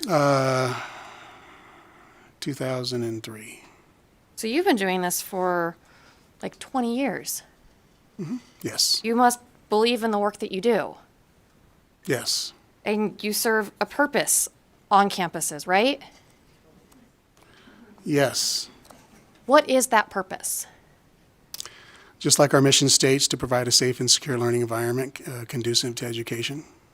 Provide a safe and secure learning environment conducive to education? I believe that's what it says. But however, I think there was an edit years ago that it might not capture that exactly. But the safe and secure learning environment is actually it. I don't have it in front of me. Okay. And so are safety and security two different things to you? Pardon? Are safety and security two different things to you? I didn't say security. I said secure. Safe and secure. Okay. If we're talking about the mission, is that what the Yeah, question is? that's what I'm talking about. Yeah, safe and secure learning environment. Okay. And it's supposed to be conducive to education? Conducive to education, I think it Okay. says. So, I think we have some members of the police department in Las Vegas, right? And, Yes. And I would like them to weigh in if any of them see their purpose as being something else or something in addition when you're on campus at a Clark County school. Well, obviously, I believe it's more than just being a peace officer on a campus. It's also interacting, building relationships, working with the staff as a team to actually help, the environment at the school function like it should. The presence of an officer helps to do that. How does the presence of an officer help improve the environment of a school? I believe that people feel safe when they have an officer present.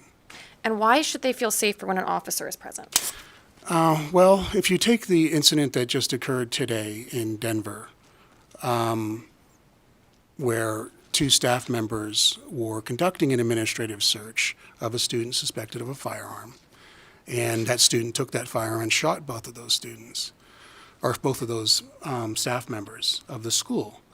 I believe if a police officer was there present assisting in that administrative search, that incident may not have occurred.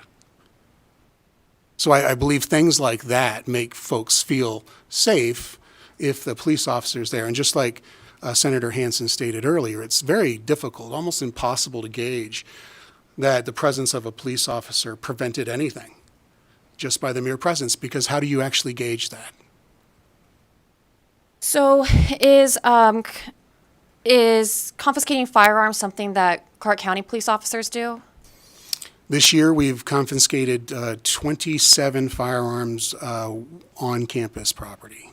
And how many of them were being carried by students? I don't have that number. I believe it would be the majority of those would be carried by or brought onto campus by juveniles. Okay. And have you ever asked CCSD students if they feel safer with police officers on campus? The students, I believe, are surveyed each year, and correct me if I'm wrong, boss, regarding their feeling of safety on campuses with police officers. I don't know if it's each year or... We do Superintendent Jar, for the record, we do a survey annually, but I don't have that data or the question in front of me, but we can get that to you. Where does that data go? It comes to my office. If it's the same survey, it gets reported to my board annually. Is it publicly available? Absolutely. Okay. And I would assume that it's important to you to review this survey. And do students generally feel safer with police on campus or not? Yes, that would be important to know. So what is the answer? Please make sure you state your names before you speak. Sorry, Mike Blackeye, Chief Clark County Schools Police Department. I don't know. I don't know what that answer is. I don't remember the last percentage that was given. I thought it was high. It was related to safety. I don't believe there was a question, and if we look back, maybe there was, specifically about if you feel safer with a school police officer on campus or not. Maybe that is something that needs to be asked. So you send out the survey, you get back the answers, and you either don't analyze them or don't remember them.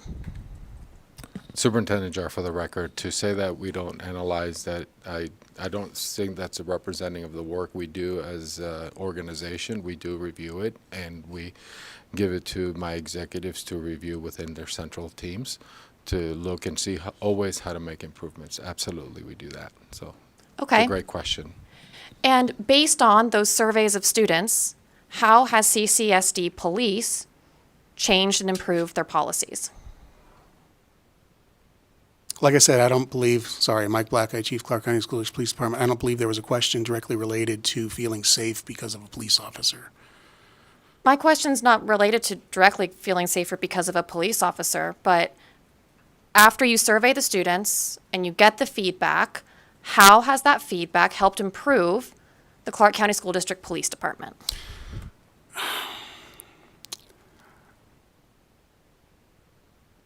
I don't believe it's from the survey, however. I believe the deterioration of students and their interactions with officers has been over the years after DARE ended. So my goal has been to get officers into schools to, teach, problem solving with students. So we have a Rocket Rules program that we teach kindergartners, first grades, I believe. And it's a half-hour program with a virtual dog. So our officers there teaching children the simple things like crossing the street or dialing 911. We also are teaching LEADS, Law Enforcement Against Drugs. So we are in our schools doing that program as well with middle schools. Since we don't have that contact with our middle school students, our officers are in a number of our middle schools teaching the LEAD program to build those relationships, because I think that's what's been lost over the years, is just our officers not being in those elementary and middle school campuses on a regular basis to actually make them feel. I don't know, it's hard to make somebody feel anything based on your presence, but that's why it's difficult to answer. It's just my belief that if we are teaching our kids better ways to solve their problems than violence, I believe they will look at us more of not just a threat or just someone that's going to be there when things are negative, but also be there when things are positive and be part of the school environment and not just an element that somebody looks at as a threat or being there as a negative element of their school day. So I'm sorry. I hope that answers some of it. I don't, it's difficult to answer that question because I don't understand most of it. Okay, we are going to take a 1-minute break. I've just been notified that we have to change rooms in Las Vegas. So in Las Vegas, you're going to be going to another room to get on the video in that room. So this current room can be used for government affairs. So we'll take a 1-minute break. The room is 4406. 4406.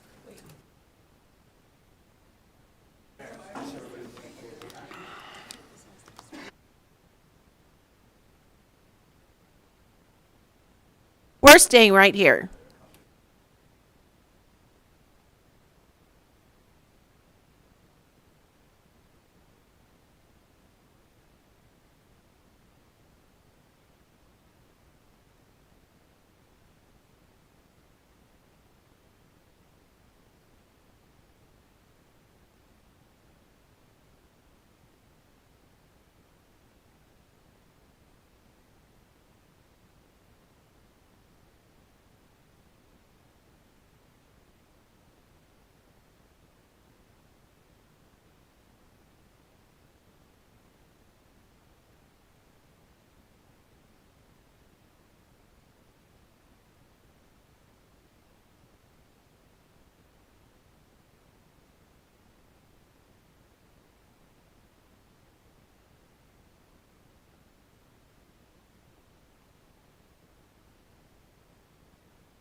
Okay, as soon as Chief Black Eye gets back in here, we're ready to go.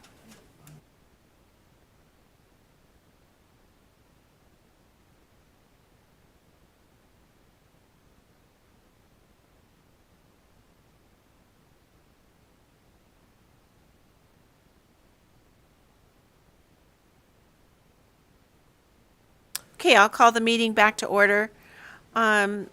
Superintendent Jara, I've been asked by a member of the committee if, I know Senator Donate asked you for statistics on pepper spray that's being used. I've been asked by a couple of committee members if you could get us statistics on the use of force, any kind of force. Thank you. Thank you, and we'll do that. And I just wanted to, if I can follow up to clarify, data is submitted to ND. It's on the public website as of today, so that's available. Thank you. Okay, Senator Scheibel, if you'd like to finish up. Yes, thank you. So I just want to make sure that I am understanding that, because I do appreciate that getting data from students is important. They are, correct me if I'm wrong, but they're the population that we're trying to serve in these public school settings. And so we get their feedback about their interactions with law enforcement on campus, about how they feel, whether or not they're safe, their educational experiences. And I'm trying to make a list of like policy improvements that we make based on that feedback. And so far I've come up with, maybe you can help me with a quick list of things that CCSD Police has done in response to that feedback. Thank you, Mike Blackeye, Chief Clark County School District Police Department. John Mayer in Las Vegas, correct me if I'm wrong, there are 52 general orders in our general orders manual. Off the top of my head, I can't just start going off of a list of those that actually do include juvenile type of policies or procedures specifically. But if you give us time, we can provide that information to help better give some clarity to the question that we don't have procedures that relate to working with juveniles. Okay. Of the 52 orders, how many relate to police misconduct? Mike Blackeye, Chief Clark County School District Police Department. Lieutenant Hewitt or Sergeant Mayer can help answer that question. Thank you. Senators, members of the board, I'm Lieutenant Steve Hewitt with the Clark County School District Police Department. We have General Order 301, which outlines our internal affairs process, and then we have General Order 303, which is our code of conduct, and that outlines the process and what officers can and will be held accountable for based on the outcome of any investigation. So 2. Thank you. And are students and families made aware or trained on those policies in any way when they enroll their kids or when they start attending school? Lieutenant Steve Hewitt, School District Police Department. I'm unaware if students and parents are made aware of their capability or any avenues to complain outside of Safe Voice, but it is listed on our website publicly to file a complaint, and that information is standard and it's across the board. If anybody brings up that they want to file a complaint against any of our officers are given direction to explain to them the proper way to go about filing that complaint. Okay. I just have one final question, and I'm sorry I did not catch everybody's name in the room down in Las Vegas, but one of you appears to be wearing a tactical vest. Is that standard on school property?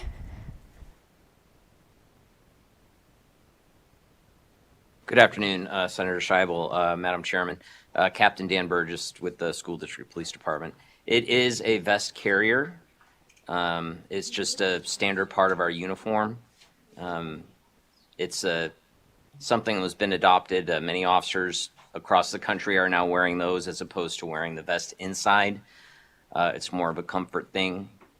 and whatnot. As you know, the vest can be very heavy and warm, especially in the desert. So that's what law enforcement countries across the country have been moving towards.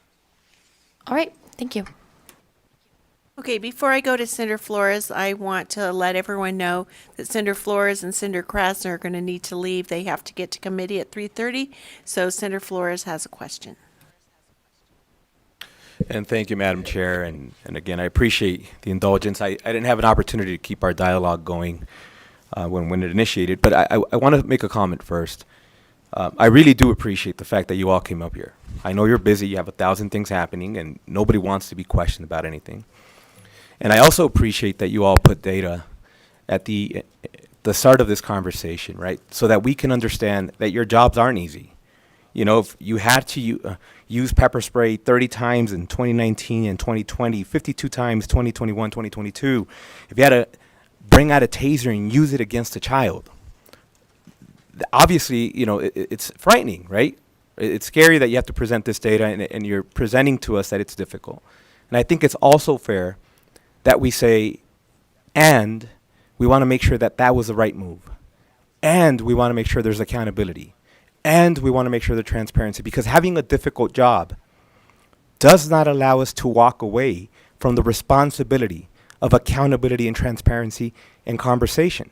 We can do both. We can be on the same team and hold each other accountable. Just like a superintendent, you right now engaged with us and said, look, I feel like my hands are tied sometimes because of this legislature. You can say that to us, and we don't have to get offended, because we know that at times we have to step up, put more resources where you need them, listen to what you're saying to us, and then we engage in this conversation. And I think we also have to understand that the reason this conversation is happening is because our constituency came to us and said, these answers aren't happening. They're not coming through in our public settings. We're asking questions. We're trying to have forums, and they're not happening. Can you please engage? So I just want to make sure that we make it abundantly clear that this is not an I got you moment. It's not an opportunity to parade that something unfortunate happened. It's a horrible situation. We wish it wouldn't have happened. But we're now engaging in this conversation because obviously somebody came to us and said, please engage in this dialogue in an open manner, that it's transparent, that it's honest, and let's go back and forth and be honest. The legislature is dropping the ball here. We need you to step up here. So with that, here's where my question's at. And the reason I initiated my dialogue with how does it work when we have issues of misconduct and all that, I eventually wanted to get to this point. Now, and I'll end my question with this. When you train your members of law enforcement, are they trained one way on campus interactions and a different way on off-campus interactions? Do you ever differentiate in training your officers in that manner? If you could please answer that question, I'll have a follow-up right after. Thank you, Mike Black, Chief Clark County School District Department, for the record. Before I give it over to Lieutenant Hewitt regarding that specific answer, you said you think you appreciated us for coming here today. Thank you. I like coming to Carson City. I just wanted to say my father went to Stewart Indian School and in the 50s and graduated from there. He didn't talk about two things in his life to me, and that was his experience at Stewart Indian School or his 2 tours in Vietnam. So, but I do appreciate coming here because that's part of my father's life. He's no longer with us, but I'm happy to come to Carson City. With that, I'll give it over to Lieutenant Hewitt. Thank you, Chief. Steve Hewitt, with the Lieutenant with the School District Police Department. Members of the board, thank you. We do. There is a difference. We train our officers things like working with staff members when they're on schools, on school property, and the importance of maintaining a relationship with school staff members and administrators and the regional superintendents all the way up to the superintendent, maintaining the communication, how that differs from other police departments. And that's dynamic to our department because we're in a school setting and we have professionals inside of the building that also share the same common goal of keeping students safe. And then we train our officers on the importance of how to engage with students and the difference between getting involved in school rule violations versus violations of the law. and how it's important not to get involved in school rule violations and disciplinary actions that are being given out or administered from school administrators, because on our level and being sworn members of law enforcement, we need reasonable suspicion or probable cause. Probable cause definitely to make an arrest or issue a citation. Just because you violate a school rule that might lead to an argument with a staff member or another student, things like wearing your hat in the building. We cannot and will not and should never get involved in that school rule violation.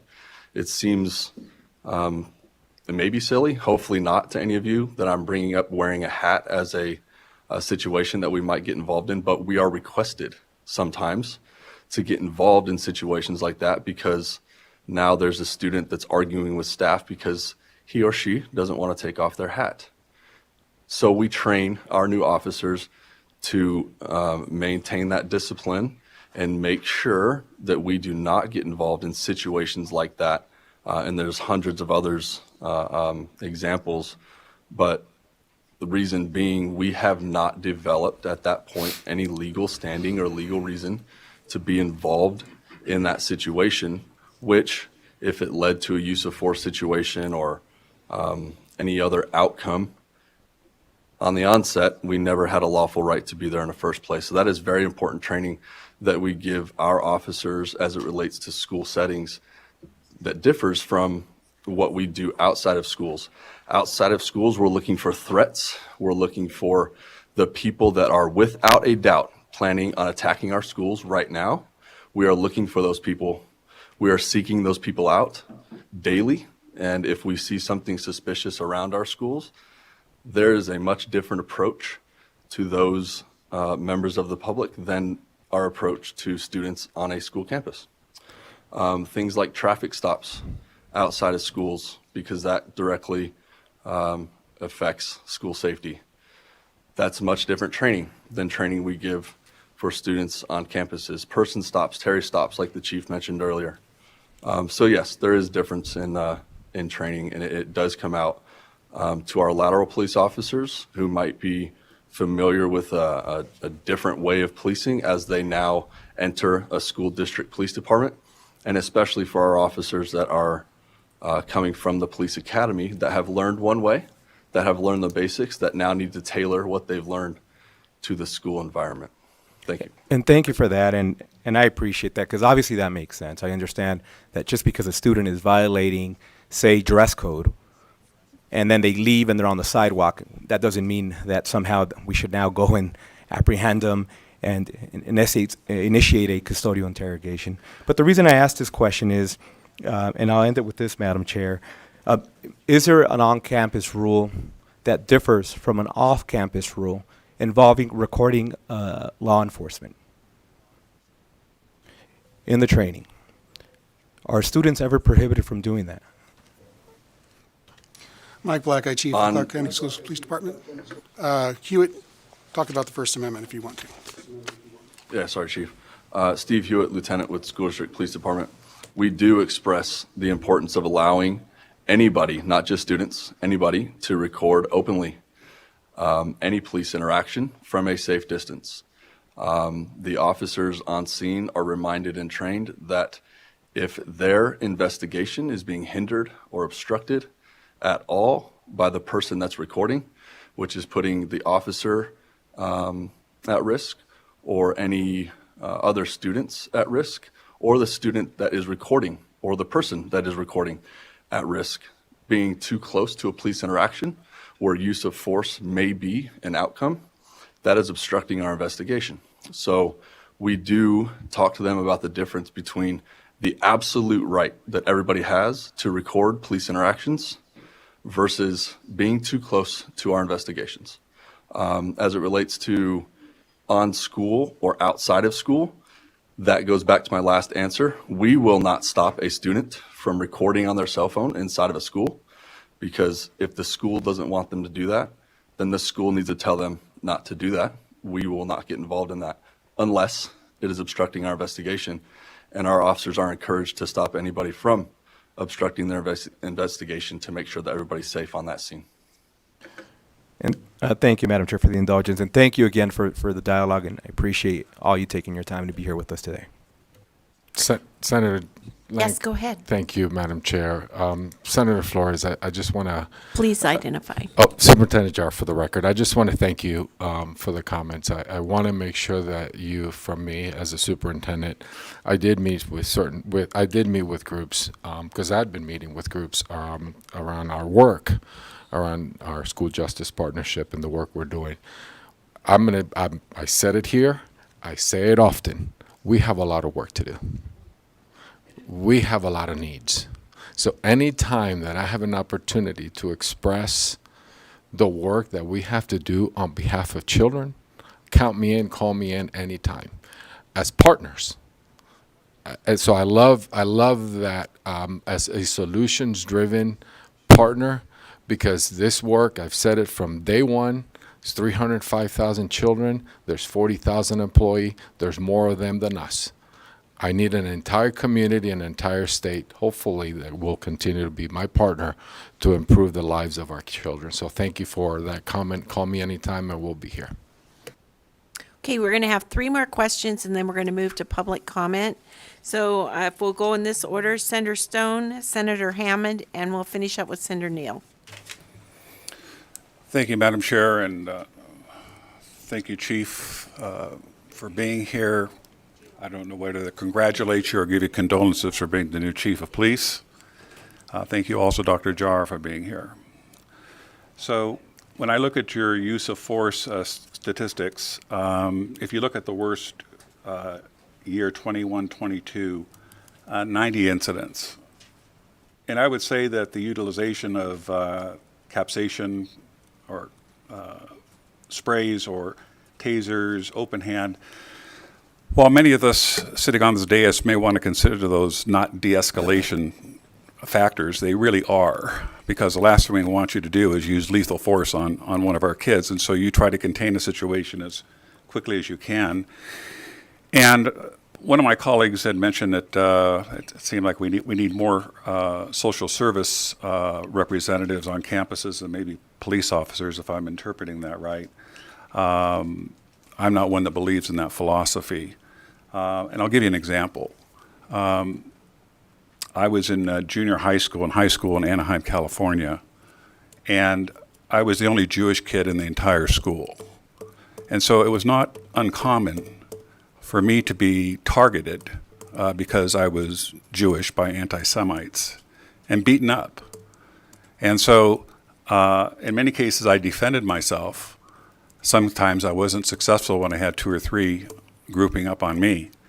But I was happy to be able to report people, and the police would get involved and take care of business. So you can't always have social services coming in when you got one student beating the crap out of another student. So I believe the number one responsibility of an elected official, whether you're at the state, the county, the city, etc., is public safety, protecting our kids in schools, protecting our civilians and police forces. I'm glad to hear that you use body cameras, because I think in the investigation that we're not supposed to be talking about today, I think that's going to bear a lot of fruit in your investigation. And I personally believe that 99.9% of police officers are good people that don't get up in the morning and say, I want to go assault somebody or I want to go kill somebody. They want to protect people. And you will do your due diligence and you will come to your conclusions. But a question about your internal affairs process. So when you get into a high-profile incident, like the one we're going to be hearing about, not today, but in the future, who makes up that internal affairs arbitration system? Is it just your officers, or I think you said you partner with Metro? Are some Metro officers or some outside police officers going to be adjudicating whether or not there was a crime committed in this incident or any other high-profile incidents with regard to your department?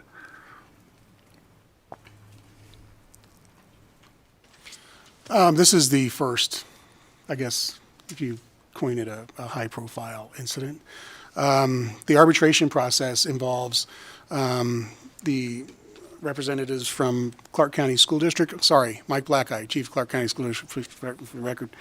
It involves the representatives from District Legal, from Clark County School District, and an arbitrator or mediator, and the subject employee and their representative. And I don't know if you've been in an arbitration, but that's the entities involved in the arbitration, and that's after the if there's sustained findings, a determination on the level of discipline. But typically, all discipline is grieved. There's a grievance process through collective bargaining, and those grievances are made, and typically they'll end up in an arbitration type of setting. I don't know if did that answer the question? As far as the utilization of other agencies, other internal affairs agencies and such, our internal affairs officers do that. It's not necessarily a means of using them as assistants in making decisions or things like that. It's just for assistance in the process or questions regarding the process.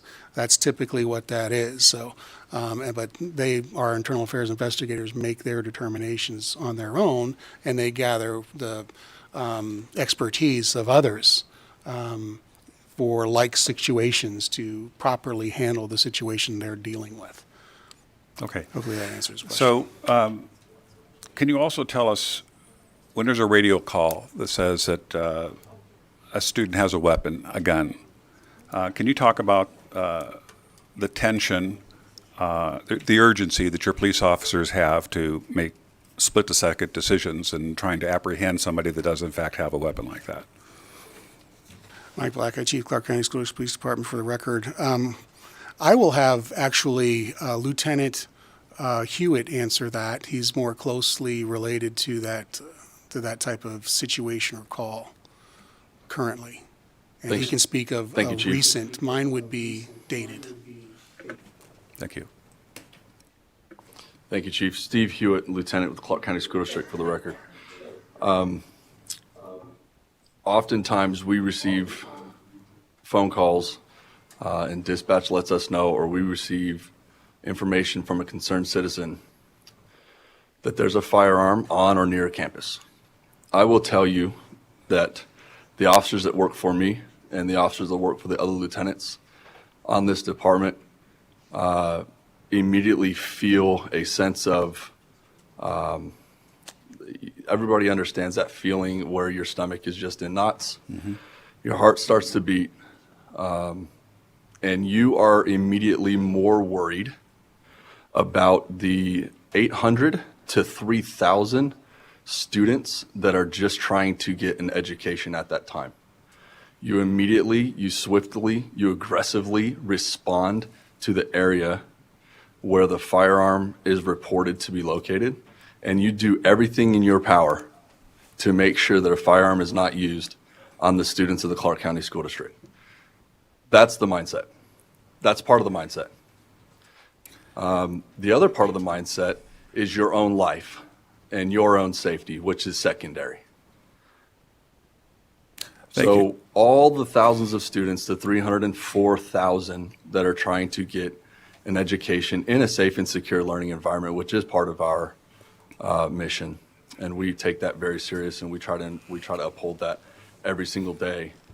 Unfortunately, to your question, we do respond to those firearm situations, and again, we will continue to respond swiftly and aggressively to those locations, and then take it case by case, based on the information that we receive on the scene.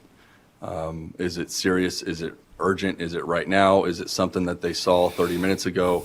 Is it this person that has it? There's a lot of questions we need answered immediately, but I can speak on behalf of the entire department.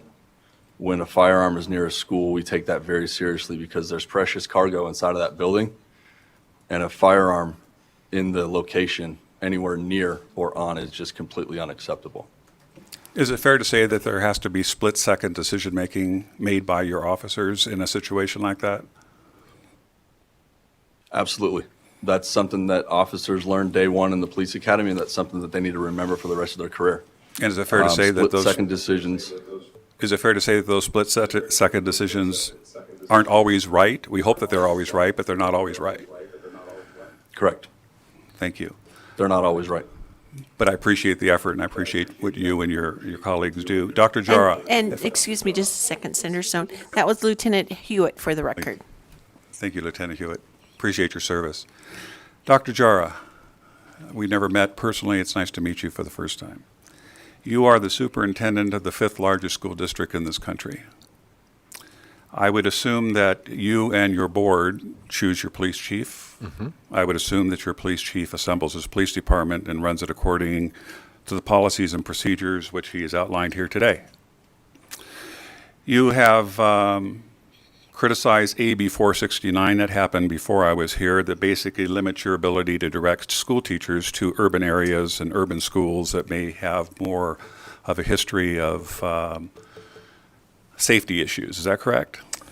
I've been Superintendent Jar for the record, and it's a pleasure to meet you, Senator. I would say it's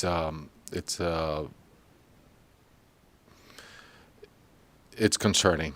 It is, I don't want to, I'm looking for the right word. It is a challenge for me. Actually, it's in the Supreme Court today when I placed teachers a couple years ago, and it's being challenged right now. It's sitting in the Supreme Court. Do you have the power of the superintendent to dictate to your police department to have more resources at some of these urban schools that have more public safety issues? Superintendent Jar for the record, yes. Actually, I have full I'm going to tell you, I have full confidence in our chief of police and our department. One of the things that when we looked at those numbers, I believe, Chief, it was a few years ago, we only had one officer per high school, and we reallocated our staffing to add 2 officers per high school. So we did make some adjustments in staffing for our high schools where we were looking at numbers. Okay, but you said for the record that you were having trouble recruiting teachers into the urban areas because of safety issues, yet you have the power to dictate to your chief of police to add more resources to those schools. They would give those teachers that would like to go into the urban areas assurances that they could be going into a safer environment. In other words, I don't understand why we as a legislature have to dictate how you should be doing your job, because it seems like to me you have the power to make things safer in the urban areas so that we can attract more teachers and better educate our kids and make our schools a safer place in which our kids can learn. Superintendent Jar for the record, as far as the police department, I can staff because they are not part of the individual school budget, so I can reallocate police officers into different areas. Yes, I do have that ability, and I don't have the ability to place more teachers, but yes. Senator Stone, I've asked our legal to clarify 469. Okay, thank you. You can go ahead. Thank you. Thank you, Madam Chair, Asher Killian, Committee Counsel. So pursuant to NRS 388G 610, the power to select certain personnel for the local school precincts has been delegated from a large school district, in this case Clark County School District, to each individual school. The personnel that the principals at the individual schools select are the teachers, administrators other than the principal, and other staff who work under the direct supervision of the principal. So the superintendent does not have direct control over the teachers that get assigned to those schools, but the police force for CCSD are not one of those types of personnel for whom selection authority has been delegated to the local school precinct. So the superintendent does have authority to direct the placement and the number of those personnel. I think the point, thank you, I appreciate that. I think the point that I was trying to make is that if we could make these urban schools safer, that you may have more teachers that would go into the urban areas and work in a safer environment. So I'm just going to summarize by saying that this was a very unfortunate incident that we saw. I look forward to hearing the results of your investigation. We talked about being reactive versus proactive. I say us being reactive here today, not proactive, Dr. Jara. I would hope that we would see more proactivity in getting more officers, public safety into some of these urban areas so that we can attract teachers to ensure that not only is it a safe environment for our teachers, but that it's a safe environment for our children. I think that's the peace of mind that I think parents want in Nevada, to know that their kids are going to school where they're going to be safely taught and without fear of getting hurt or police brutality issues, etc. And then I'll end by saying that if you have a district of 305,000 kids, and in our worst year, we apprehended through some form of force 90 incidents, we're talking about 0.03%. So, Chief, I want to congratulate you and your department because I think you've done an outstanding job. And just one other thing, when you talk about tasers, it sounds like a real draconian, terrible thing that you do. What people don't realize is that sometimes you run into individuals that are higher than a kite, that could do things in a psychotic state that could cost them their lives. And by tasering them, you get them under control so that you don't have to take their life or they don't take the life of somebody else. So there's always a lot more to the story than just the statistics. I want to thank you and your officers for all your service. Thank you, Senator Stone. Senator Hammond. Thank you, Madam Chair. I think that one of the questions the question I had came up just a minute ago, and I wanted to make sure because, one of the things we keep hearing, and I heard from other members of the two committees here, were the number of incidences where force was used. We heard that. We heard your policies. What I didn't hear, and I think Senator Stone just mentioned it, were the number of incidences overall. I mean, if there's one thing I've learned in my years here in the legislature is, and I remember this vividly going back to 2011, we were talking a lot about using, cell phone and cell phone usage in cars. And if we passed a law that prohibited cell phone usages in cars, there were some communities who were really concerned about that because that would directly impact the number of times an officer was having direct contact with another person in the community, which meant that you might increase the number of violent interactions between those two entities. And so I bring that up because I learned a lesson there. We keep talking about sort of an increase in incidences or an increase in violence between officers and students. The question, I think, to help us understand the whole picture here is, how many incidences did, and I think that's what you were alluding to a minute ago, Senator, and I didn't hear that earlier, how many incidences, so you had 90 from 2021-22, how many incidences of force, but how many incidences were recorded that somebody brought a weapon in or put an officer in contact with the students? Because I did appreciate the clarification on, school rules, hats and things like that. Officers don't get involved; they stay away from that because that decreases the number of of contacts between students and officers.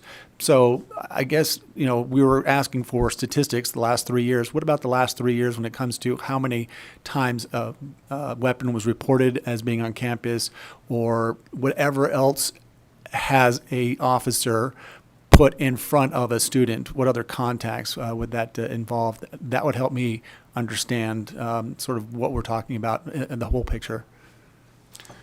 Thank you. Mike Blackeye, Chief, Clark County School District Police Department. Typically, agencies, when they respond to those types of interactions, to show their use of force based on their officers' contact with the public, traditional agencies use their calls for service number. However, ours are a little different. We're a specialized agency, obviously. We have officers working in schools every day with in our 30 comprehensive high schools. So each comprehensive high school has around 2,000 to 3,000, over 3,000 students each and every day making contacts, talking to parents, working with staff, things like that. So that environment is very difficult to track the actual numbers of police contacts because they are working with staff, they are working with students and parents throughout the workday, and it's difficult. I was a campus officer at a middle school, and the majority of my activity was not recordable. It was not something that a traditional officer would call out over the radio, advise their dispatch center that they are making contact with a subject. That's just not something we do in a school environment. We We talk with our students, we talk with the staff, we address issues in a manner that is the most least impactful on the student. So those types of things are not necessarily tracked. If you talk about our calls for service in a traditional manner, we typically average around 120 to 150,000 calls for service each year. Now, when you drill down those numbers of the actual contacts for criminal activity, and I know agencies don't necessarily do that specifically, I believe this year so far, the specific contacts related to actual contacts for investigations or prompting an officer to be there for a criminal activity, it's around 35,000. But still, that does not capture the actual number of police student, police parent, police community member contacts each year. Chief, thank you. I appreciate that because there is quite a bit. I mean, that's one of the things community policing is all about, having the contact with other individuals. In this case, the community is just the school setting, the students, the staff, teachers, everybody. That's one thing, right? And so you're always, I think that you guys are trying to teach police officers, community policing, how do you make sure that there's an interaction ahead of time so that you can stop other so it doesn't progress. You have to have that relationship of trust, right? So I understand that, but I think we're drilling down to the criminal investigations, the 35,000 contacts you were talking about, 35,000 in a year. If you guys can tell us how many of those over the last 3 years, you can break it down, that would be good. Because again, if we're talking about 2021, 2022, 90 total forces or incidents of force, and you're talking about 10,000 incidences in that 1 year, criminal incidences. I mean, that is, as my colleague said, that's a pretty good record. But I'd like to know that to kind of get a better picture of what's going on. Thank you. And if I could just add to that last piece, Mike Blackeye, Chief Clark County School District Police Department, for the record, we do employ what we call a service and solution approach. So many of the things that we do, we're called to address in our schools, are not necessarily things that traditional police agencies are called to actually address or provide a service for. So when those incidents occur, it's not law enforcement related. However, it may be service and solution related, where we work with the school staff, we work with the family if possible, or the counselors, or bring in our police social workers to help provide assistance to families and the students for food insecurities, housing, clothing, things like that. Those are the types of things that we are also doing with our population that we serve in our schools. So yes, it is different, and that's what's difficult about trying to drill down into a number of the actual contacts that our officers have with the public, because ultimately any contact can result in some type of negative outcome based on just conflict or something that occurs. So it's just the whole thing about the presence of an officer. You can't really gauge or, say statistically the presence of the officer diverted or prevented an incident from occurring. If I could, just one last follow-up, and I'll turn it over to the chair. Those incidences, they would also involve something that occurs after school, for example, at a sporting event. That would include those as well, correct? That is correct. Okay, thank you. Chief Blackeye, for the record. Senator Neal. Thank you, Madam Chair. So I just wanted to ask a question. I think I want to ask this to Lieutenant. It's Hewitt, right? Yes, ma'am. Okay. So, and I want to ask you because I feel like you're closer, I guess, to the schools, and I've been listening to you, and it seems like you have a lot of discernment, wisdom when you're engaging with kids. I want to talk about kind of like the implicit bias piece. And the question that I have is that when you run into a situation where you're needing to de-escalate and there is potentially implicit bias at play, maybe it's the teacher who maybe has a different interpretation of a student that is acting out in the classroom. Like There are things where, we have stereotypes about, the loud African American girl, right? The African American male that may be seen as aggressive, but maybe he's not being aggressive, right? Because there are other things going on. But the teacher calls and says, I can't handle this kid, et cetera, et cetera, et cetera. But when you show up, I'm just wondering how you deal with that. And I'm gonna tailor this with this. When I was at Booker, I had a 5th grade student, girl, track student, and she hated math. She hated Common Core. We all probably hated Common Core. But she literally stood on the desk and she did her whatever, say it with your chest, Kevin Hart moment. And I was just like, maybe I entered into an alternate reality. But because I knew what her deal was, there was no way that I was ever going to call school police, because this can be managed. Why do I think that could be managed? Because I was a strong personality in general, but I didn't take what she had as a threat, but for someone else, it would probably be seen as a threat. This girl is cutting up. She's now stood above me. And now this situation is going to turn into something that may look like a situation. And so I'm wondering, how do you deal with that? Because what we have children who come, they react, they're having bad days, they're flipping out. I had a student at Cheyenne, she hated PE. So she had an attitude every day at 9 o'clock in the morning because her hair was messed up. She knew that the boys were going to bully her because she didn't have time to address what she was going to look like. So she had a horrible attitude every single day. She would cut up, mouth off, say whatever she was going to do, but that was never an incident that was going to rise to a suspension. I'm kicking you out of class, because I knew what her problem was, right? I'm like, okay, let's deal with this. Get your crap out of the way, and let's get to the subject that's at matter. So I want to know how you, when you encounter those kind of situations, what do you do in your discernment and wisdom to say, you know what, this probably doesn't rise to a writ, a citation? Thank you, ma'am. Steve Hewitt, Lieutenant, Clark County School District Police Department. That's an outstanding question, and I really appreciate it, because that is what we as a police department deal with daily, outside of keeping children safe and responding to reported crimes, and getting child abuse reported to us, and all the way from students approaching us saying, hey, my cell phone was stolen, up to my bike was stolen, up to I am being molested at home.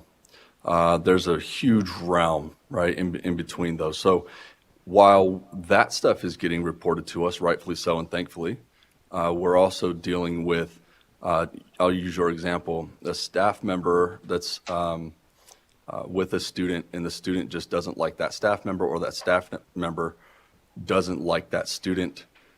What I do, and what I would encourage other officers to do, is to remove that student from the area so we can gain our own perspective. If we don't believe that a crime was committed, we have to be careful removing or detaining or escorting anybody anywhere, and that's a challenge for us because we are sworn law enforcement officials at work. So removing a child from a setting where they're involved in an argument with a teacher that is not rising to the level of violating any Nevada laws, how do we now go about removing that child from that setting so we can gain our own perspective? I can tell you it's through de-escalation. It's through talking to them like a human being, not just a juvenile, not just a student, but a member of the public, a person that you start to, as you go on through your career, you start to learn when certain things are said and they're focusing on one person, then ask that staff member to leave, because they should listen to us, because we're all professionals. So that's an option. So we can now gain our own perspective. Something common that we do when a student is disrupting a classroom, we remove all the other students from the classroom temporarily, so it gets rid of, so to speak, their audience. And you'd be surprised how fast that de-escalates the situation, because what we come to find out is that the student was acting out for the purpose of, mainly, not the whole purpose, but the main purpose of almost putting on a show. So you remove the other students from the classroom, you ask the assistance of CSMs or administrators in the school to escort students to another classroom temporarily, only for a couple minutes, that's all it takes. And then we gain our own perspective as to what's actually going on with that child. What happened that morning is always a good question to ask. Where's mom, where's dad, how was your morning? And what happened before school for you to act the way that you're acting right now, and what can I do for you? That's a situation where if no crime was committed, we're there just to what we call keep the peace. If a crime was committed, and we do have that right to detain a student, and now it gives us a little bit more tools to handle the situation. That doesn't necessarily mean that we should go about it any different way. It just means that that person's not free to leave our custody at that point. So now we can ask them the same questions. But the important part that I'm making and the point that I'm making is we want to get to the root cause. There's a root cause as to why the student is acting the way the student's acting. Is it because of that teacher? Then remove the teacher temporarily. Is it because of the staff member that's in the room, the administrator that just walked in the room that issued discipline 2 weeks ago and got an argument with mom in the middle of the office and caused a scene? So now this student will never act right ever again in front of that administrator? Well, if we know that and we stay in contact with the school staff and we know that this staff member has a problem with this student, then the officers know that going in, and they should immediately resort to removing that staff member from the room in order to keep the peace. So we gain our own perspective regardless of what's going on at school. Our next step is to determine whether or not a crime was committed on the campus. Thank you for that, because that's more of what I want to see, because I think that that's really what's going on. I think that's what's going on post-COVID. I think that we need to take a step, pause, and think and reflect, and only put those officers on campuses that have actual discernment, knowledge and wisdom, right, to understand the setting that they're in, because in urban areas, that's more than likely the setting, right? It's more than likely triggered by something else that's creating it, that's not some direct violence. It's some sub thing that has absolutely nothing to do with, I just want to beat up this kid. It literally is, I feel like, I'm in an environment that is either educationally abusive to me, and I have no voice to talk about it, so I act out in order to draw attention to what's going on in this classroom, because this person is either not teaching, this person is not engaging students, they're being, just off kilter, right? And I think we need to be honest about the fact that there are in school environments where maybe there are teachers who might just need to take a break, right? Exhausted, tired. And I've seen a tired teacher flip out and then 2 weeks later get that rest break where that probably wouldn't have been their reaction towards a student. But we're not having that conversation before we handcuff a kid or do something else, because it just becomes escalated because the adult is escalating. And sometimes the child is too. But there is something in the middle where if you just say, well, are you flipping out because you didn't do your homework and now you're getting ready to get, told off in class and you don't want to be embarrassed? So the kid goes into alpha male mode, right? And trips out. And so I just want more of that conversation, and I don't think that's something we legislate. I think that's something that the people, the officers who have wisdom should co-train and have those conversations and try to move the needle within school settings where those are the real issues, not the other issues where there's increased violence. I don't think anybody on this committee wants a teacher assaulted or a student assaulted. But for where there are other issues, we need to manage those and prevent the arrests, the citations, and other things that we can manage. Senator Hansen. Thank you, Chair, for the second bite at the apple. First, one thing I want to make sure is that the record's clear, because I don't think you guys covered it adequately, frankly, and that is the question of your own training. Now, you mentioned Henderson and Metro and all that, but the reality is you guys absolutely tailor your training to dealing with children in the public school system, do you not? Mike Black, Chief Clark County School District Police Department, that is correct.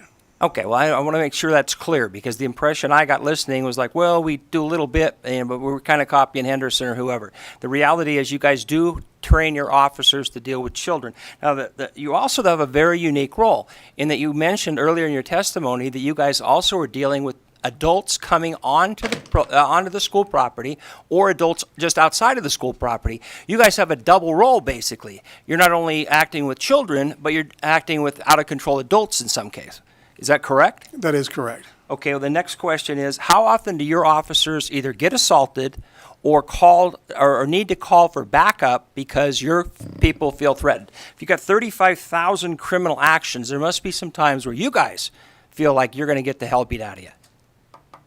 Correct. I don't have the exact number. I have Chief Blackeye for the record, Clark County School District Police Department.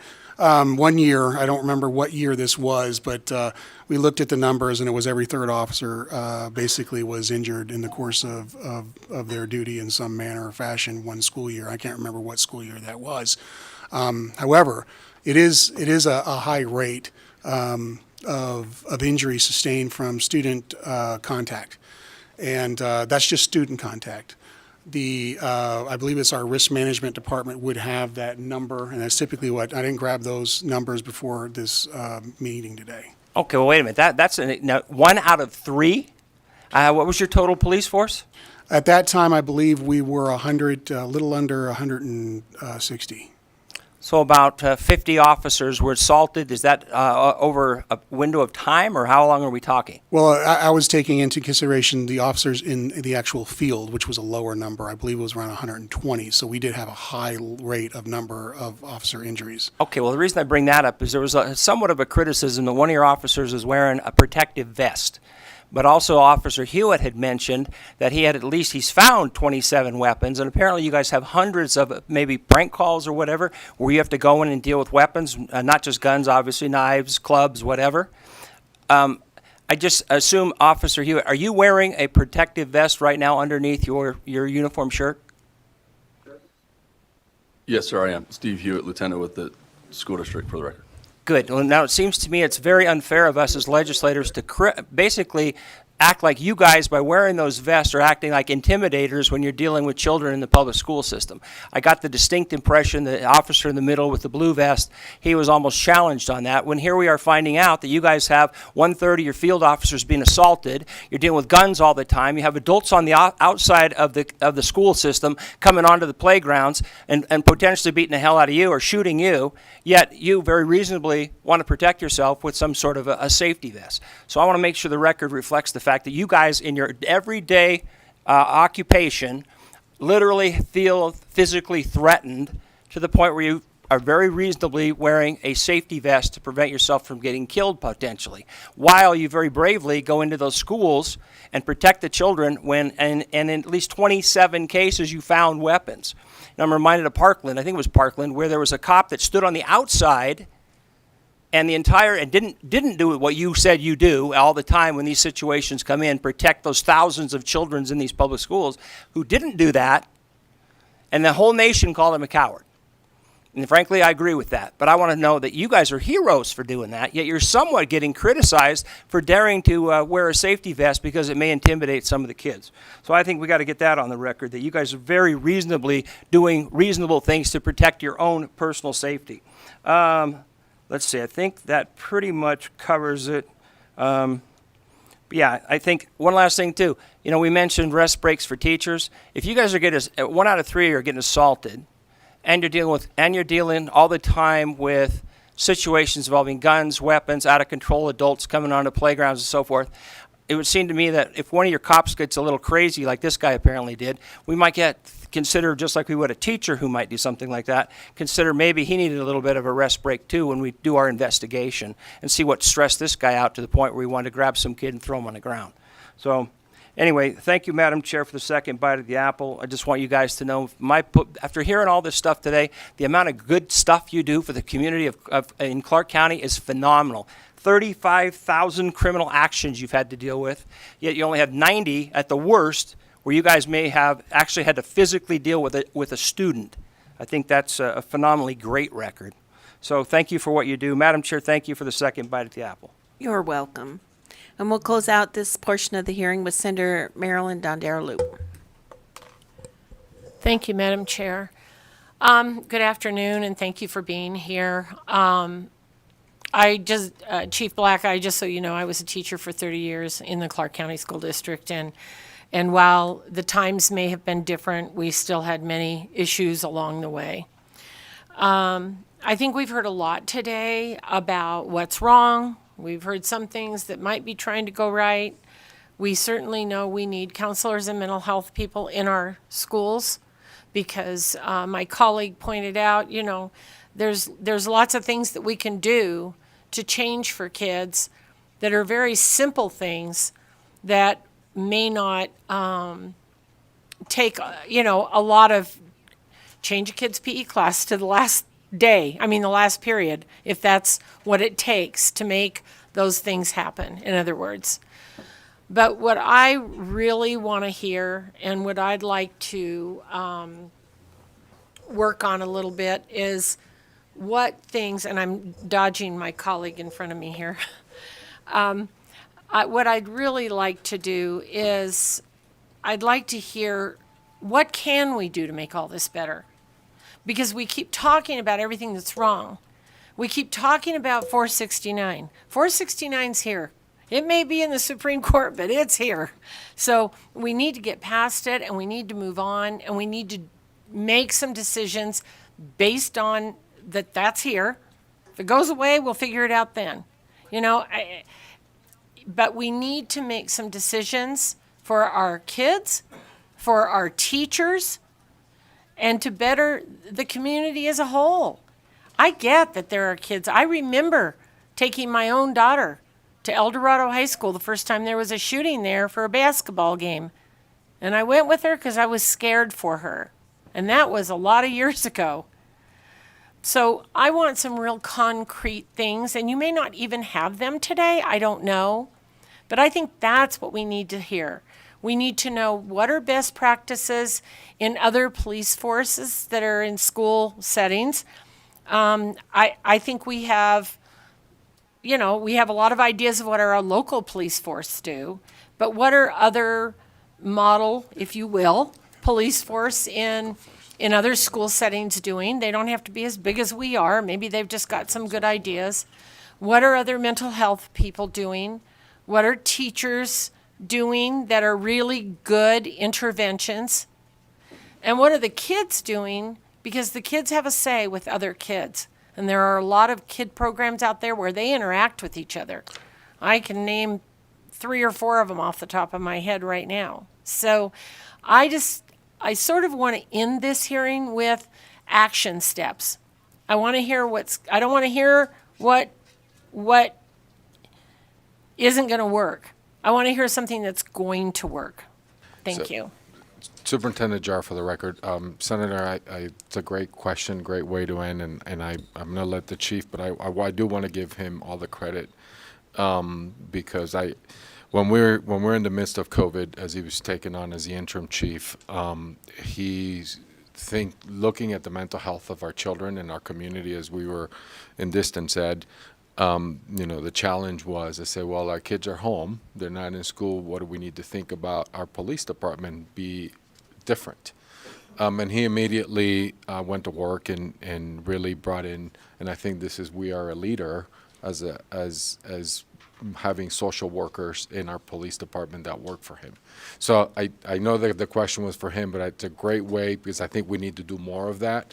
And his leadership and his thinking and revisioning and reimagining some of the work in our police because of, and think about putting yourselves at that time is when we're having all the riots around defunding the police, and our commitment was to make sure that our kids see our officers as friendly, mentors and supporters of what we're doing in maintaining the public safety. I just wanted to get that on the record and give him all the accolades because of his leadership and the team and really rethinking around the mental health aspect of our children and our community. So thank you for that, because I think we need to invest and do more of that to make sure that we maintain a safe learning environment in schools. Thank you, Chief Lackey, Clark County School District Police Department, for the record. Before Chief Ketzel left, he was the chief of the school police department for 8 years, and his biggest concern was the mental health of our children. We were receiving safe voice alerts for suicide ideations for our students, and that was relatively new during the end of his tenure, and that really got him concerned about what our kids are actually experiencing and what they're going through to be in a situation where they're having an ideation to end their life in some manner. And with the deployment of Safe Voice and the deployment of devices to all of our students, it seems like that effort exploded.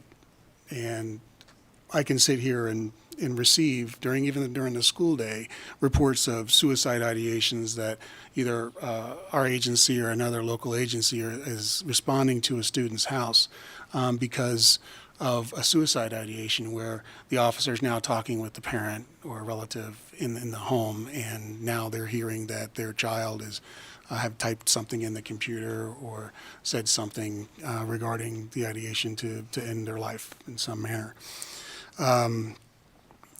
With that, that's when we thought of the idea, and it wasn't relatively new, of having a police social worker. We've always had social workers in schools, and with the effort to try to get more social workers in schools, I know that's been a difficult struggle. We thought that, well, we're actually involved in a lot of situations that are not criminal specifically in nature because we're dealing with juveniles. And just like Lieutenant Hewitt had stated, there's a lot of things that can be handled in other manners. And why are we the ones doing it? There's some things in there that can fill that gap. Social workers working directly with police can fill that gap. A lot of our incidents, I believe, and I have Lori Smith, one of our police social workers in Las Vegas. She's handling a caseload, I believe, since the start of this school year. Lori she has 140 referrals just for services for social workers, based on our incidents, based on some of the things that our juveniles are experiencing and getting involved in. They can be suspects, they can be witnesses, they can be victims. It doesn't really matter. Our social workers are there to help and support not just our efforts, but the efforts of the school district. Most of our officers are locally grown.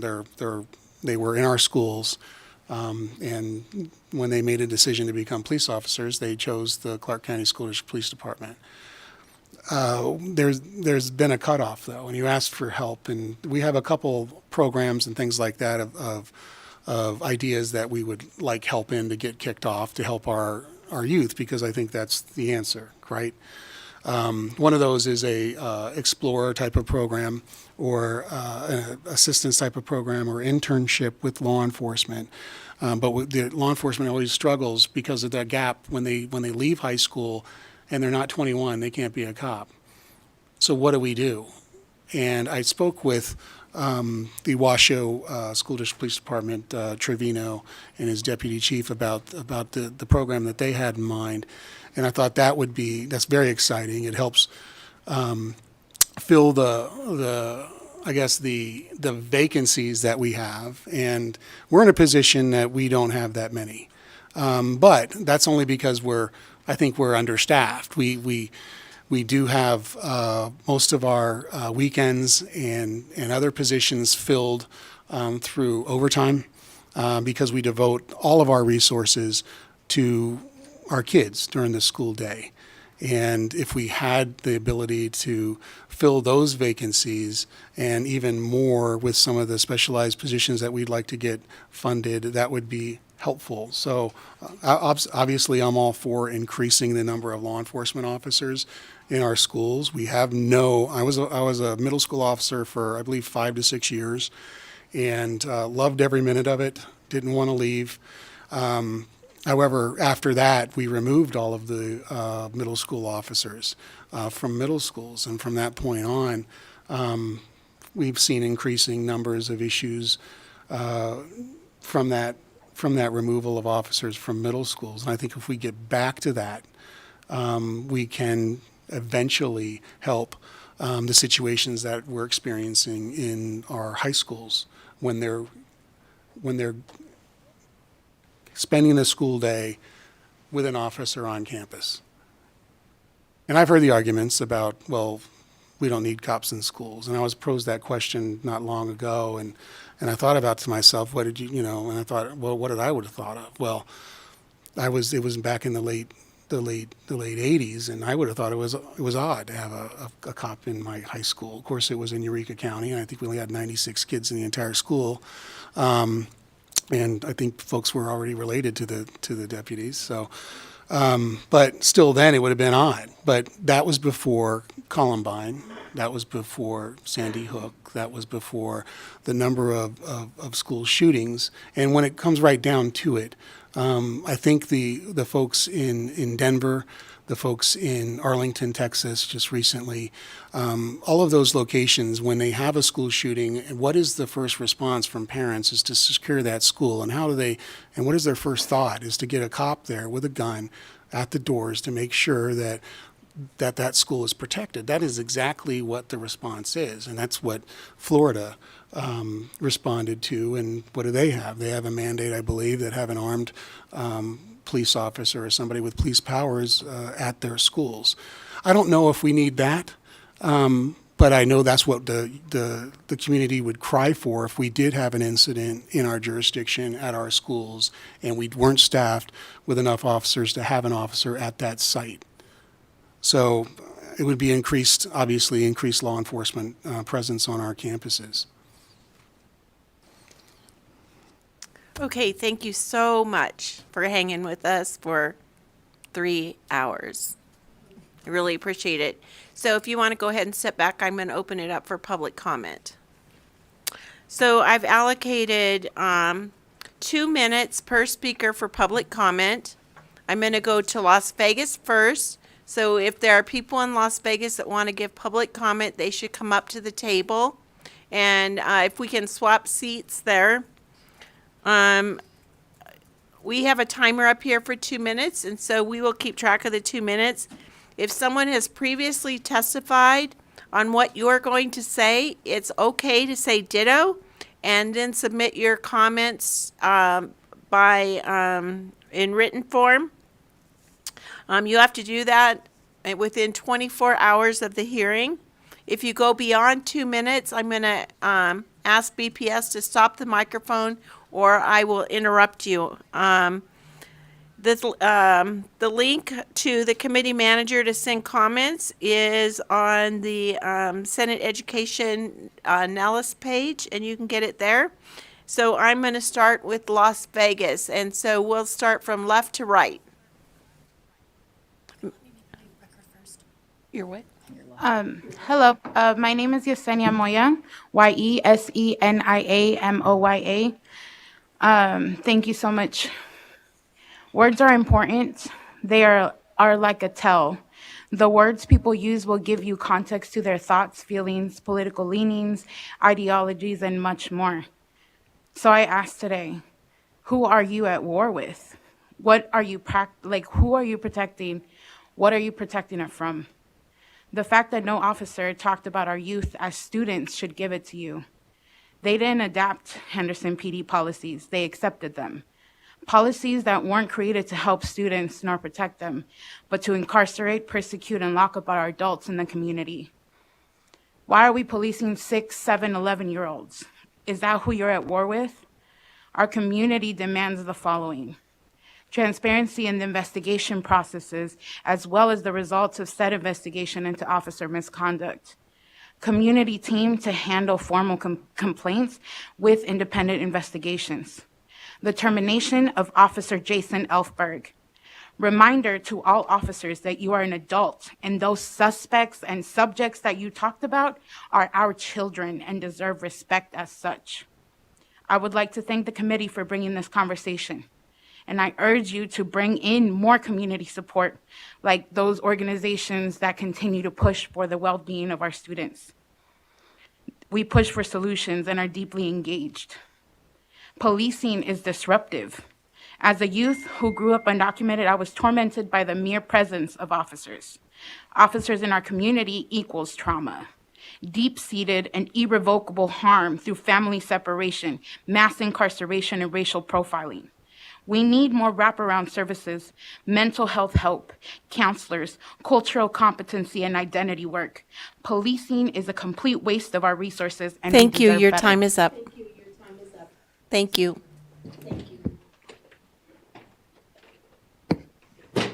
Thank you, Madam Chair, members of the committee. Thank you for putting this hearing together. Chris June Kiliani, speaking as an individual.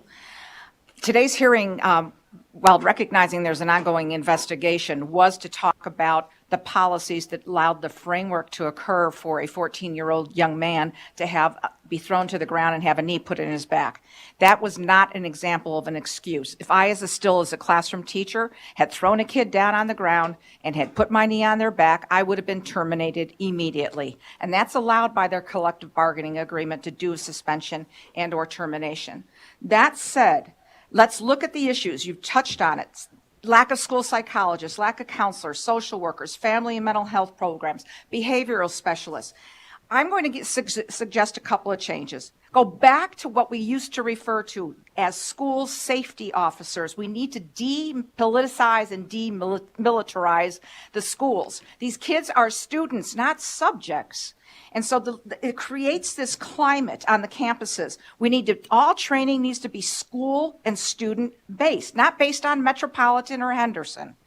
In addition to that, you can change your climate by making sure that your officers are trained not only on de-escalation, but on special education. As a special ed teacher, I am offended that they're called diminished with capacity, and they didn't even know that they might have behavior plans. That ought to be part of the training of a school climate. This is frustrating because I think we've allowed, even as a former legislator over the years, for it to morph into peace officers, which became police officers, which did change the climate on the school campus. You can prohibit pepper spray and tasing. That doesn't need to occur. You can have the trustees appoint a citizen review committee.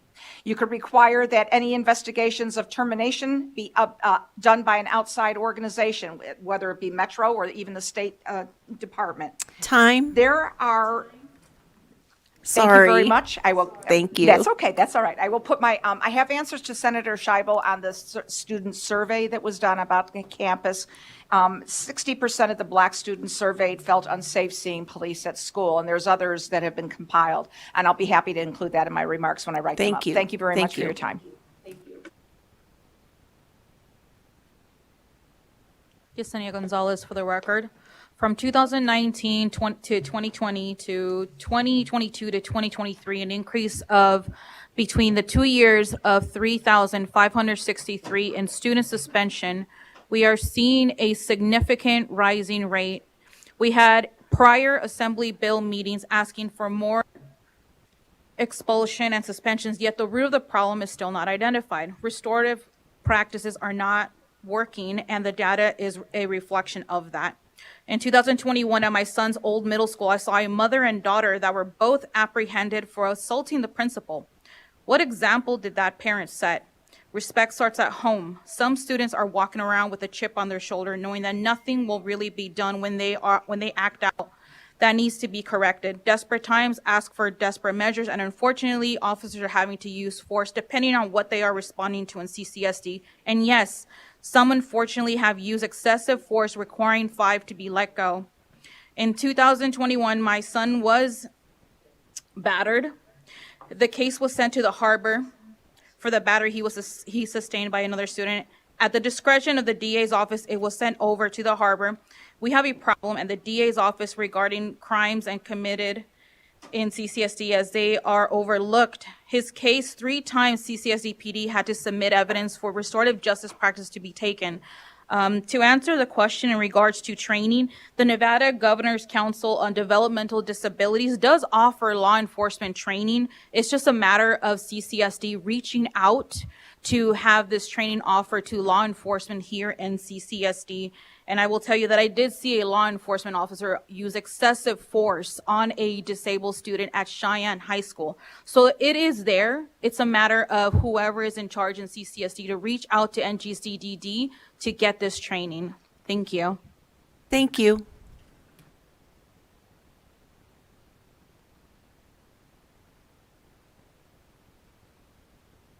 Chelsea Fisher for the record, FISCHER. Thank you for having this committee meeting today. I think it's very important for you guys to hear from your constituents today on what you heard today. I moved to Nevada during the pandemic. I was invited to attend a school board meeting in September 1st, 2021, which was when they were voting to mandate their employees for the COVID vaccine.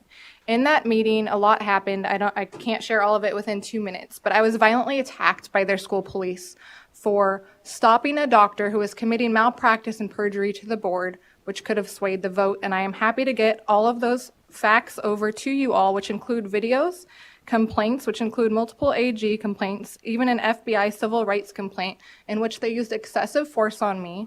They violated almost every single one of my civil rights. Some of these same officers, such as Caldwell and Elfberg, are habitual offenders and are never properly reprimanded and abuse their powers. I surely hope that Sergeant Elfberg wouldn't also use his military experience as a claim to use of force on the now viral video of the recent black student he used excessive force on. On a body cam video of my incident, in his own words, he told me in regards to my reaction to Officer Caldwell, who violently attacked me from behind without identifying himself, when I started to explain that I had PTSD and military sexual trauma, and he was also aware by the illegal search that I was a disabled veteran for my ID. Again, Sergeant Elfberg's words out of his mouth on body cam. Well, in the court of law, that's not an excuse. So good luck with that excuse in court. What does that say about the training for these officers and how they deal with not only mental health, but even adults, parents? We were told that we were, terrorists essentially during this. They have displayed habitual patterns of misconduct and excessive force and unnecessary force. Since they are, thank you. I'm sorry. You can submit the rest of your comments in writing. Thank you. I will do that. Thank you. If there are people here people in Las Vegas that did not sign in on the clipboard in Las Vegas, please do that so we have a record. Respect to the chair, Senator Lang, and to the Senate committee, thank you again for providing this dialogue. For the record, my name is Bishop Derek, D-E-R-E-K, Rimson, R-I-M-S-O-N, representing the NAACP as the chair of the Political Action and Social Justice Committee, as well as also the chair of the Black Leadership Collective of Southern Nevada. Again, we do want to thank all of the good officers that are serving and that are doing a fantastic job. However, we do want to identify once again, as we deal with this brutality, we can no longer tolerate this. This is a zero tolerance for such brutality, for such excessive force that is taking place. And of course, as a African American father who has children and grandchildren, of course, that is the concern. We do not want to allow our schools to become jails and prisons. Again, these are adult police officers that are handling children, and so there are so many other ways that we need to come up with resolves in order to eliminate this type of brutality and excessive force. In my closing, I would like to say, as a resolve, one of the things that I would suggest and strongly recommend is that there be some type of civil or civility board that can be put together, an advisory board to the CCSD police department as well, or as a commission, a board of commissions that can help to regulate policy, help to give suggestions and ideals on training, and as well as the mental health piece, so forth Time. and so on. I think that there needs to be some type of board that is put together. Thank you. Thank you. Okay, we're going to go to Carson City and then we'll go to the phones. Hello, good afternoon. Don Gallimore Sr., NAACP, Reno Sparks, and other organizations that I am a member of. And one of them is Faith in Action, which was Action. And that is a faith-based group up in northern Nevada. And we have already implemented some of the most important policies that can be for CSD. Anyway, and so basically we've already implemented Parent University, which is the crux of all of your problems. The parents are the problems. I'm going to take full responsibility for our generation because we did not discipline our kids enough. I put my foot up in my kids' butts, and now they're. I've got a, one who owns a software company, one who's the deputy attorney general, and one who works for the Department of Welfare for caseloads of refugees, and another who's a DJ and security. So 1 out of 5, not bad. But but for the most part, we need to make sure our parents are given the right tools to teach their children. Among the many things that I do, I own a dance, fitness, and nutrition business. So I make sure everybody stays healthy. And if you know physiology, as some of the doctors do, nutrition and exercise is the only answer. Thank you.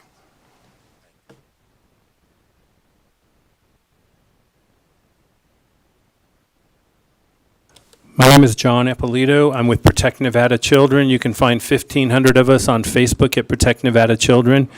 Senator Schneibel, I think, Scheibel, she was asking about the survey, and I happen to have an email here from Washoe County, the Chief Accountability Officer, because these guys really couldn't answer your questions, but I kind of can in a little, in one aspect.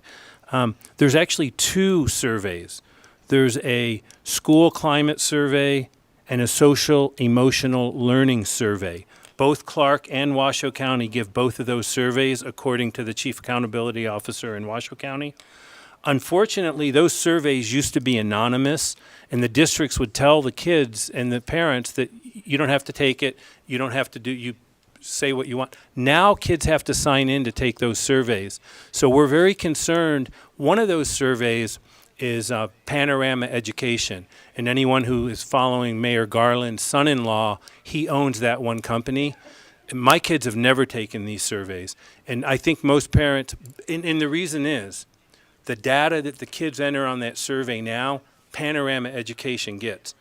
The school district might not get much of it. They don't know what to do with it. But Panorama Education does. And that's very problematic to us at Protect Nevada Children. Thank you very much. Thank you. Good afternoon, or might even be good evening at this point. My name is Adam Levine. I am the General Counsel for the Police Officers Association of the Clark County School District. I represent the officers and the sergeants, and I work closely with the administrators. Chief, this is our president, Detective Matt Caldwell. I work with the administrators that you saw in Las Vegas, Captain Burgess, Lieutenant Hewitt, and the others to try to make the police department the best police department that it can be to benefit our children. I want to comment on some of the use of force stats, and this goes back to Senator Hansen's observation. When you see the number of taser uses, that does not mean these are taser uses on juveniles. I am familiar with some of those incidents because they were investigated, and they're taser uses on adults who come onto campus, like when the students are attempting to board the bus and an adult is there when he's not supposed to be and won't leave and then becomes combative. I have 2 children in the Clark County School District. I had them in private school previously. I can put them back in private school at any point if I so choose. The reason I have my two daughters in the Clark County School District is because I want a safe and secure environment for learning, and I don't believe there is any organization better than the Clark County School District Police Department in providing that safe and secure environment. It was just 1 month ago that my daughter's high school went into hard lockdown because there was a gun on campus. And as a parent, you can imagine how I felt, as every parent would feel when they get a text from their daughter, we're on hard lockdown, there's a gun. Well, guess what? It was within 30 minutes, less than 30 minutes, they had located the student, apprehended him, and secured the gun. And like everybody else, I was grateful that they are so aggressive, that they are so professional, that they are so efficient, because if they weren't, I wouldn't have my children in such an environment. Time. Thank you. Hello, Matthew Caldwell for the record. I'm a detective with School Police and president of the Police Officers Association. I want to thank everybody here for their questions. I did enjoy quite a few of them. Some solid points were made. And the goal of our department from the police union side is to use force to not use force whenever possible. We absolutely do not want to use force on anybody if we can avert that. To add to what Lieutenant Hewitt said, we are trained in de-escalation techniques. Our goal is to have the minimal impact in the education environment as possible while keeping the school safe. And thank you all for your time. I appreciate you. Thank you. Anyone else in Carson City? Okay, BPS, if we could go to the phone lines and just queue our callers up one after another. I think there are about 6 on there that want to give testimony, possibly.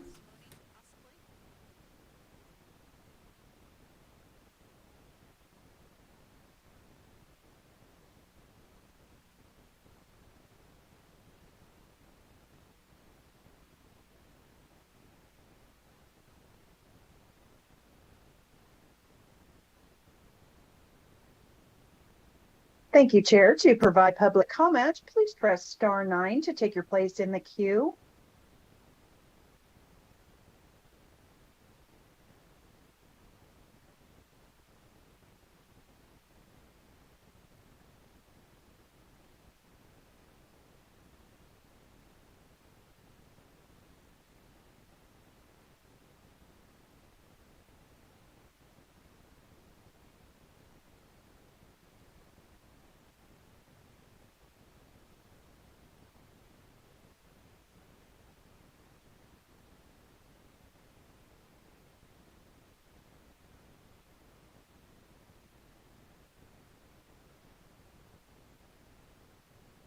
Good afternoon. May I proceed? I'm not getting prompts. Please go ahead. Caller, please proceed. You are unmuted. Excellent. Thank you. Good afternoon. This is Holly Wellborn, Executive Director of the Children's Advocacy Alliance. I want to thank Chairs Lang and Scheibel for facilitating this important conversation. It's becoming abundantly clear that this is the school discipline session. There are currently bills making their way through this legislature that purport to permanently expel children as young as 5 years old from school, to remove disabled children from schools and put them into public education programs that do not exist. This issue, the issue of safety of school children and our teachers, has become so unnecessarily politicized. If we're going to have this conversation, we have to address it holistically, because the facts have not changed. The earlier a child has an interaction with law enforcement, the more likely they are to engage in criminal activity as an adult. Studies show that early, overly punitive discipline causes increases in adult criminal activity. Any effort to maintain safe and orderly school climates must take into account the clear and negative consequences of exclusionary discipline practices for young students. Students from school districts with zero tolerance policies and/or campus police officers are more likely to drop out of school, less likely to attend college, and more likely to be arrested in their teen and adult years, and furthermore to be incarcerated as adults. Senator Dondero Loop is correct. We need to focus on solutions, and those solutions are providing more community-based supports, putting professionals in schools who are equipped to handle problem behavior, rather than laying that burden on our teachers who we already ask too much from. Those solutions lie in addressing when it's appropriate for law enforcement intervention. We know that there's been a rise in school violence and campus safety and gun violence on campuses that seems to be an appropriate intervention for law enforcement. But what we're finding is law enforcement engaging in the day-to-day disciplinary oversight of young people in school. Oh, thank you, Chair. But with that, I just ask that this committee and legislature take this issue holistically. Thank you. Thank you.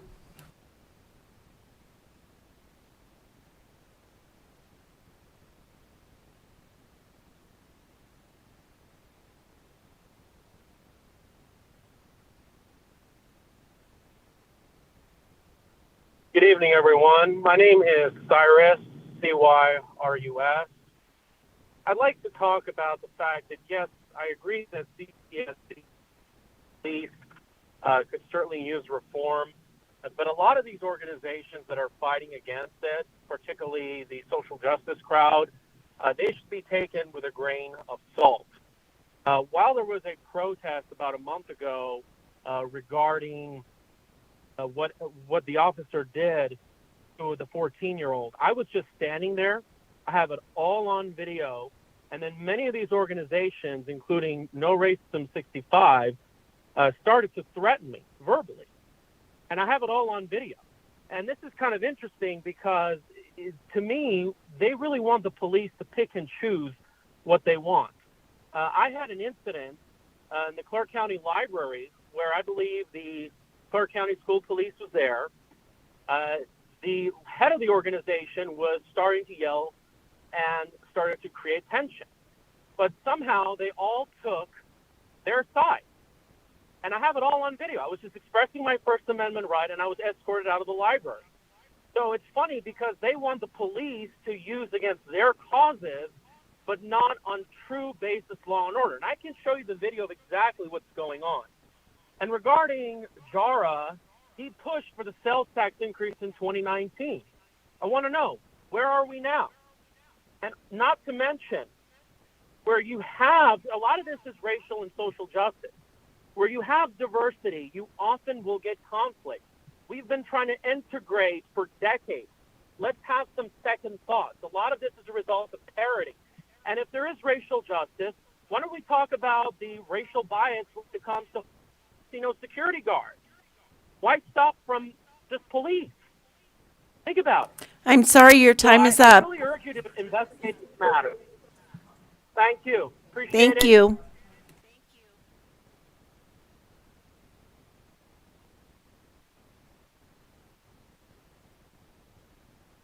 My name is Jessica Howie, Jessica, common spelling, Hollie. I'm a longtime Las Vegas resident and parent of 2 boys. I just want to remind everybody that we're not here about low-level offenses of children. We're here today because of the excessive force of a police officer that reflected the actions of another officer that resulted in the death of George Floyd, that sparked international outrage and a collective trauma in Black communities that is yet to be healed. Also, showing that we've learned nothing that has allowed us to move forward. Time and time again, these deadly assaults are met with minimal to no swift justice on behalf of the victims of this state-sanctioned violence. Earlier this year, I caught an Uber to one of the schools, and the driver said, "Wow, it looks like a jail." And you know what? To that, I say yes. It does look like a jail, and you do treat these children like criminals after they already get to watch the anti-Black operations of police officers outside of their homes daily. Superintendent, you said that you have faith in the police, but you do not have faith in these children enough to give them the resources to succeed. But you do invest in criminalizing them before they even have a chance to graduate from your institutions. In every single example we have on this planet, limited resources in an overpopulated area equals fighting and even death for access to those resources. These teachers are overworked, underpaid, using their own money to get resources to children in overcrowded classrooms. Black students don't even like your safe voice thing and think it's a joke and that nothing happens that makes them feel safe. And you keep talking about body cams like we literally have. They never have saved a life, and they rarely resulting in any real disciplinary action for the loss of life, ineffective as a check and balance on law enforcement, and who can literally be paid by the tax dollars of the parents whose children they've abused and murdered.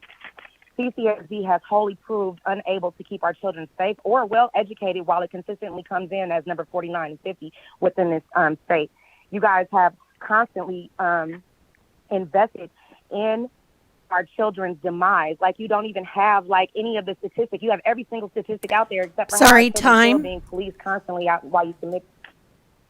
time, please submit your rest of your comments in writing.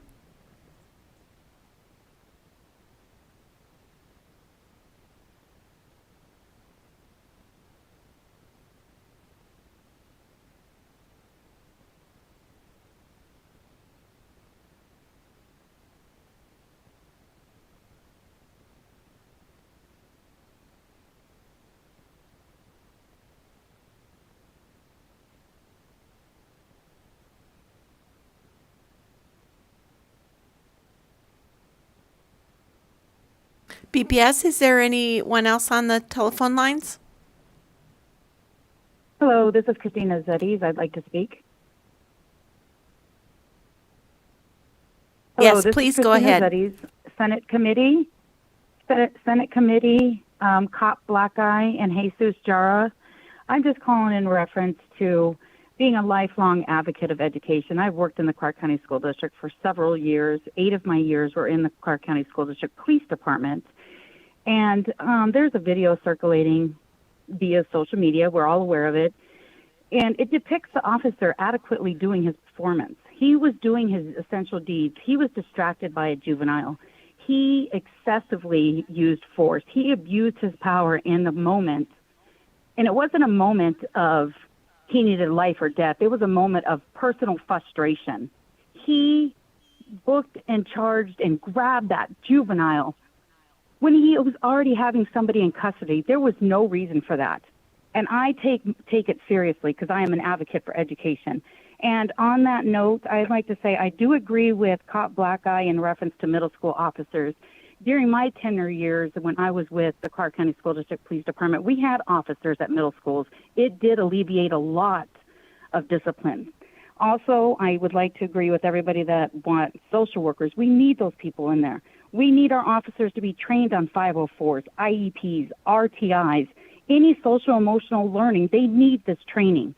So I agree with all that. In essence, my whole thing is I do not agree with what officer did to that juvenile that day. And that's coming from the heart of being a dispatcher and doing the surveillance cameras for 8 years and seeing how those officers maneuver around those juveniles.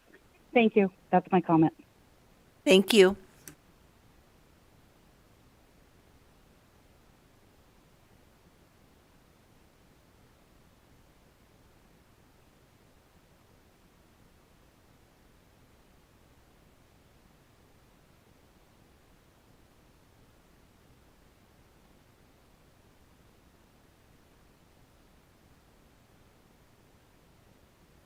Apollo with the last 3 digits 392. Press *6 to unmute yourself.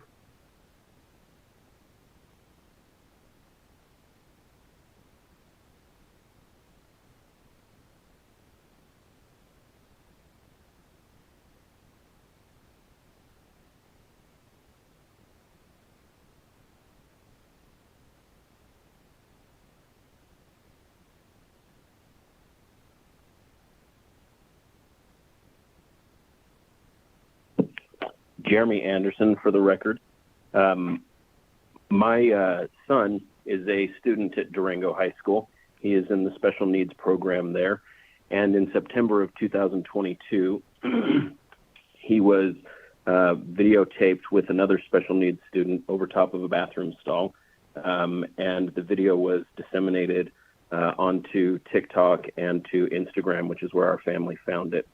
After alerting the school and going through Safe Voice and filing a police report, there really wasn't a lot of action that came from it. I followed up with Officer Glaze at Durango High School, and Officer Glaze, and I quote, responded via email to me, but it does not, when I asked to press charges, emailed me back and said, but it does not consist as a crime from the legal aspect.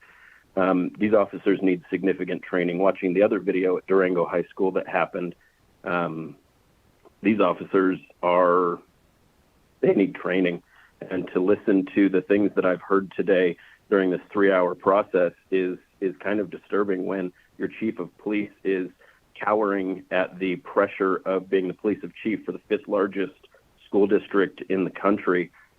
You got challenges, and that's a significant issue when that's the comment. Of course, there's a reduction in caseload from being prosecuted by the district attorney when as the father of a student, I have to send NRS statutes that have been violated with my son.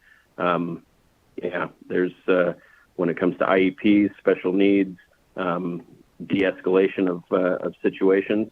These officers, it was a joke of a process. Thank you. Thank you.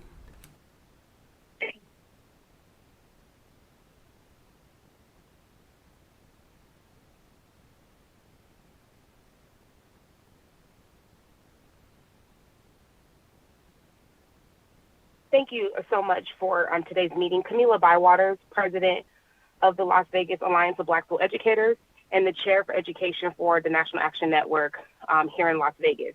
Thank you, Chair Lang and Scheibel, for today's meeting.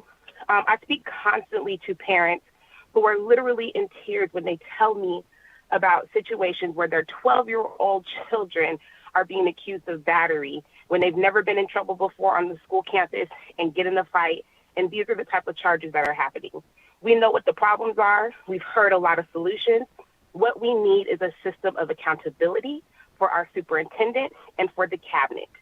It is unacceptable that we as taxpayers and we as leaders, the salary that our leaders have, many of them are making six figures. So it is important that they rise up to the level of the salary that they're making and ensure that there is accountability to the solutions that have been provided today. Also, I would like to say that it is important that that policing and our educational system is grounded in culturally responsive strategies and pedagogies and practices so that we can ensure that when our students are being well taken care of, even when we're talking about policing. Thank you for today. Thank you.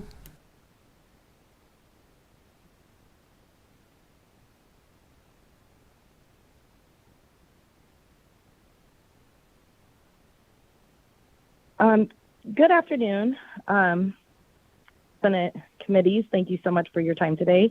My name is Anna Binder for the record. I'm a parental member of the Children's Advocacy Alliance, as well as an appointed member of the Nevada Governor's Council on Developmental Disabilities. I am the mother of 4 CCSD students, 2 of which are special abilities. I, too, am married to a dedicated law enforcement man. I highly commend the thousands of officers within our great state that have taken the opportunity to complete the training provided by the state for our special ability community. As a mother of special abilities children, I agree with Dr. Wellborn in providing more support.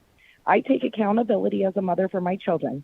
However, when the oversight of policing our babies lays with the very person who is blaming our decentralization laws as the issue, and Black Eye has been asked about what he needs because he has to create a budget. He has been asked. We need the investments into more wraparound services, an open door to our community-based services into CCSD, who is known to keep our community out, as well as adequate funding to our educators and staff. These are investments that will allow us to move forward, and we need the Board of Trustee reforms that the Assembly and Senate have outstanding bills on to correct. As long as the 5th largest school district continues to retain a superintendent that refuses to invest in our community and makes constant moves to benefit himself, we cannot move forward. In the current culture and climate that Trustee Brooks herself has said will take decades to repair. At the end of the day, Officer Elfberg violated that child's civil rights under the color of law, which today our community has learned he will not be disciplined for what happened. We need solutions and accountability, but it doesn't start with policing. Thank you. Thank you so much.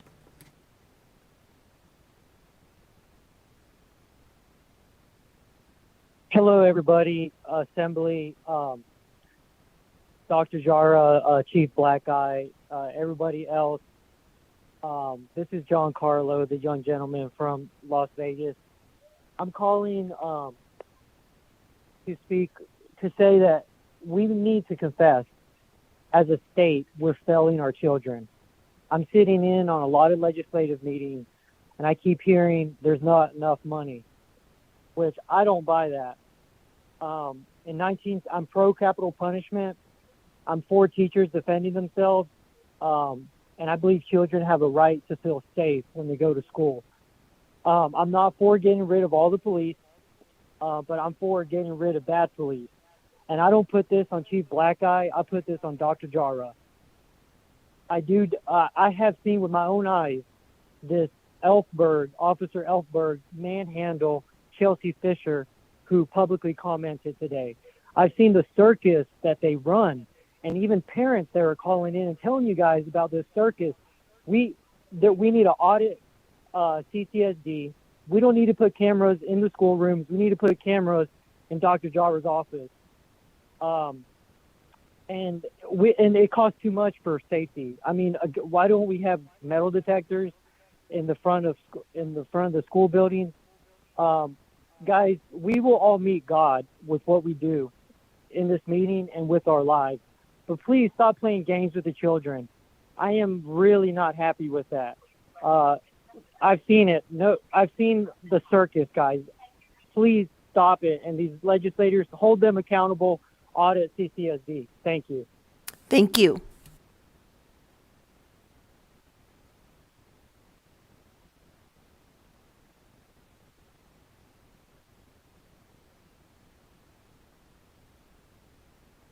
Thank you, Chair and committee members. My name is Jan Giles, President of the Education Support Employees Association. We represent the campus security monitors, or CSMs, that work in the Clark County School District schools. Please consider this new idea on how to make schools safer. Please look at creating minimum staffing levels based on either the school square footage, or enrollment. Only high schools and middle schools have campus security monitors. Elementary schools do not, yet we know that there are safety issues in elementary schools also. Due to AB 469, the principals determine how many campus security monitors they want to include in their budget. Some schools have 9, some only have 1. Campus security monitors start at only $14 an hour, yet they are the first line of defense and build the trust with the students. They are asked to cover additional responsibilities, from covering classrooms that do not have a teacher to removing students from classrooms that are suspected of having a weapon. CCSD has over 70 vacancies for campus security monitors.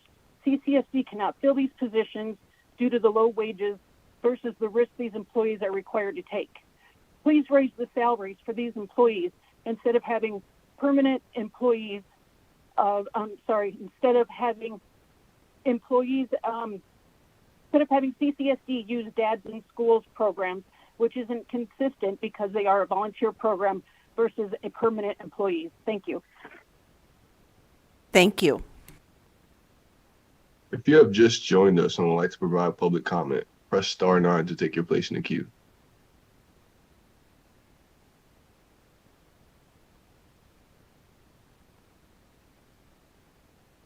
Chair, we have no more callers willing to provide public comment. Okay. We'll do a couple housekeeping items on our end. Senator Scheibel has a brief comment, and then she's going to make an announcement. Thank you, Chair Lang, and thank you, everybody who's here. I just, my colleague has left this meeting, which I understand we all have other committee meetings, and so I only mention that because I will follow up with him later as well. But I want everybody listening to know that I was personally called out for the criticism implied in my question about the attire of one of our witnesses who was in uniform, and I want to apologize. I don't begrudge any officer their need and their right to protect their own safety, and so I'm encouraged to learn that we don't have a CCSD PD SWAT team, and that it's simply a choice to wear a vest under or over your uniform. Those of you who know me, though, know that once I focus in on a target, it is pretty hard to retrain that laser. And today, the target I've been zeroing in on is improving the relationship between students and CCSD police officers. And to me, the thing about that is that it goes both ways. It is between police officers and students, as well as students and police officers. But it can't be the kids' responsibility to repair this, because we are the grown-ups in the room. And so we're responsible for ensuring that everyone, students, faculty, staff, volunteers, visitors, everyone feels safe and is safe on a public school campus. And so I do want to echo the sentiments that many of my colleagues have expressed today, that I am very grateful to Chief Blackeye and Superintendent Jara for being here, to the rest of the team who came and testified. I even see members of the team who weren't testifying today, but I know are here to support our administrative staff and to ensure that we do move forward with good policy solutions that help our school district, help our students, and help the CCSD Police Department be as effective as possible and to fulfill their mission, which is to provide a safe, secure, and nurturing learning environment which is conducive to education. The mission includes the maintenance of law and order with respect for the constitutional rights of all. And with that, I would also like to let the committee know that Senate Judiciary will be meeting again tomorrow at 1 p.m. And as far as the Senate Judiciary is concerned, we are adjourned. So thank you so much to the school district, both police and Dr. Jara, for coming. I know that it took a while to figure out a date, but you can tell that it was really important to this committee, and it was important to the public to have their voice heard. So I also thank the public, those that watched the hearing for 4 hours and were stayed on the phones. If you're still on there, our committee thanks you a lot for being a part of the process, because that's how we get better. Excuse me, that's how we get better, to have meetings like this. I've been wanting water for a half an hour. But I also want to thank our staff, because our staff work really hard on putting this meeting together. And it's always hard when you have a joint meeting to get everything in order. And also I thank Senator Scheibel, because we worked together. This was important to both of us, and we worked to make it happen. So thank you so much, everyone, for being here. And Senate Education will meet Monday at 1 o'clock. And this meeting is adjourned. Senate Finance at 6 p.m.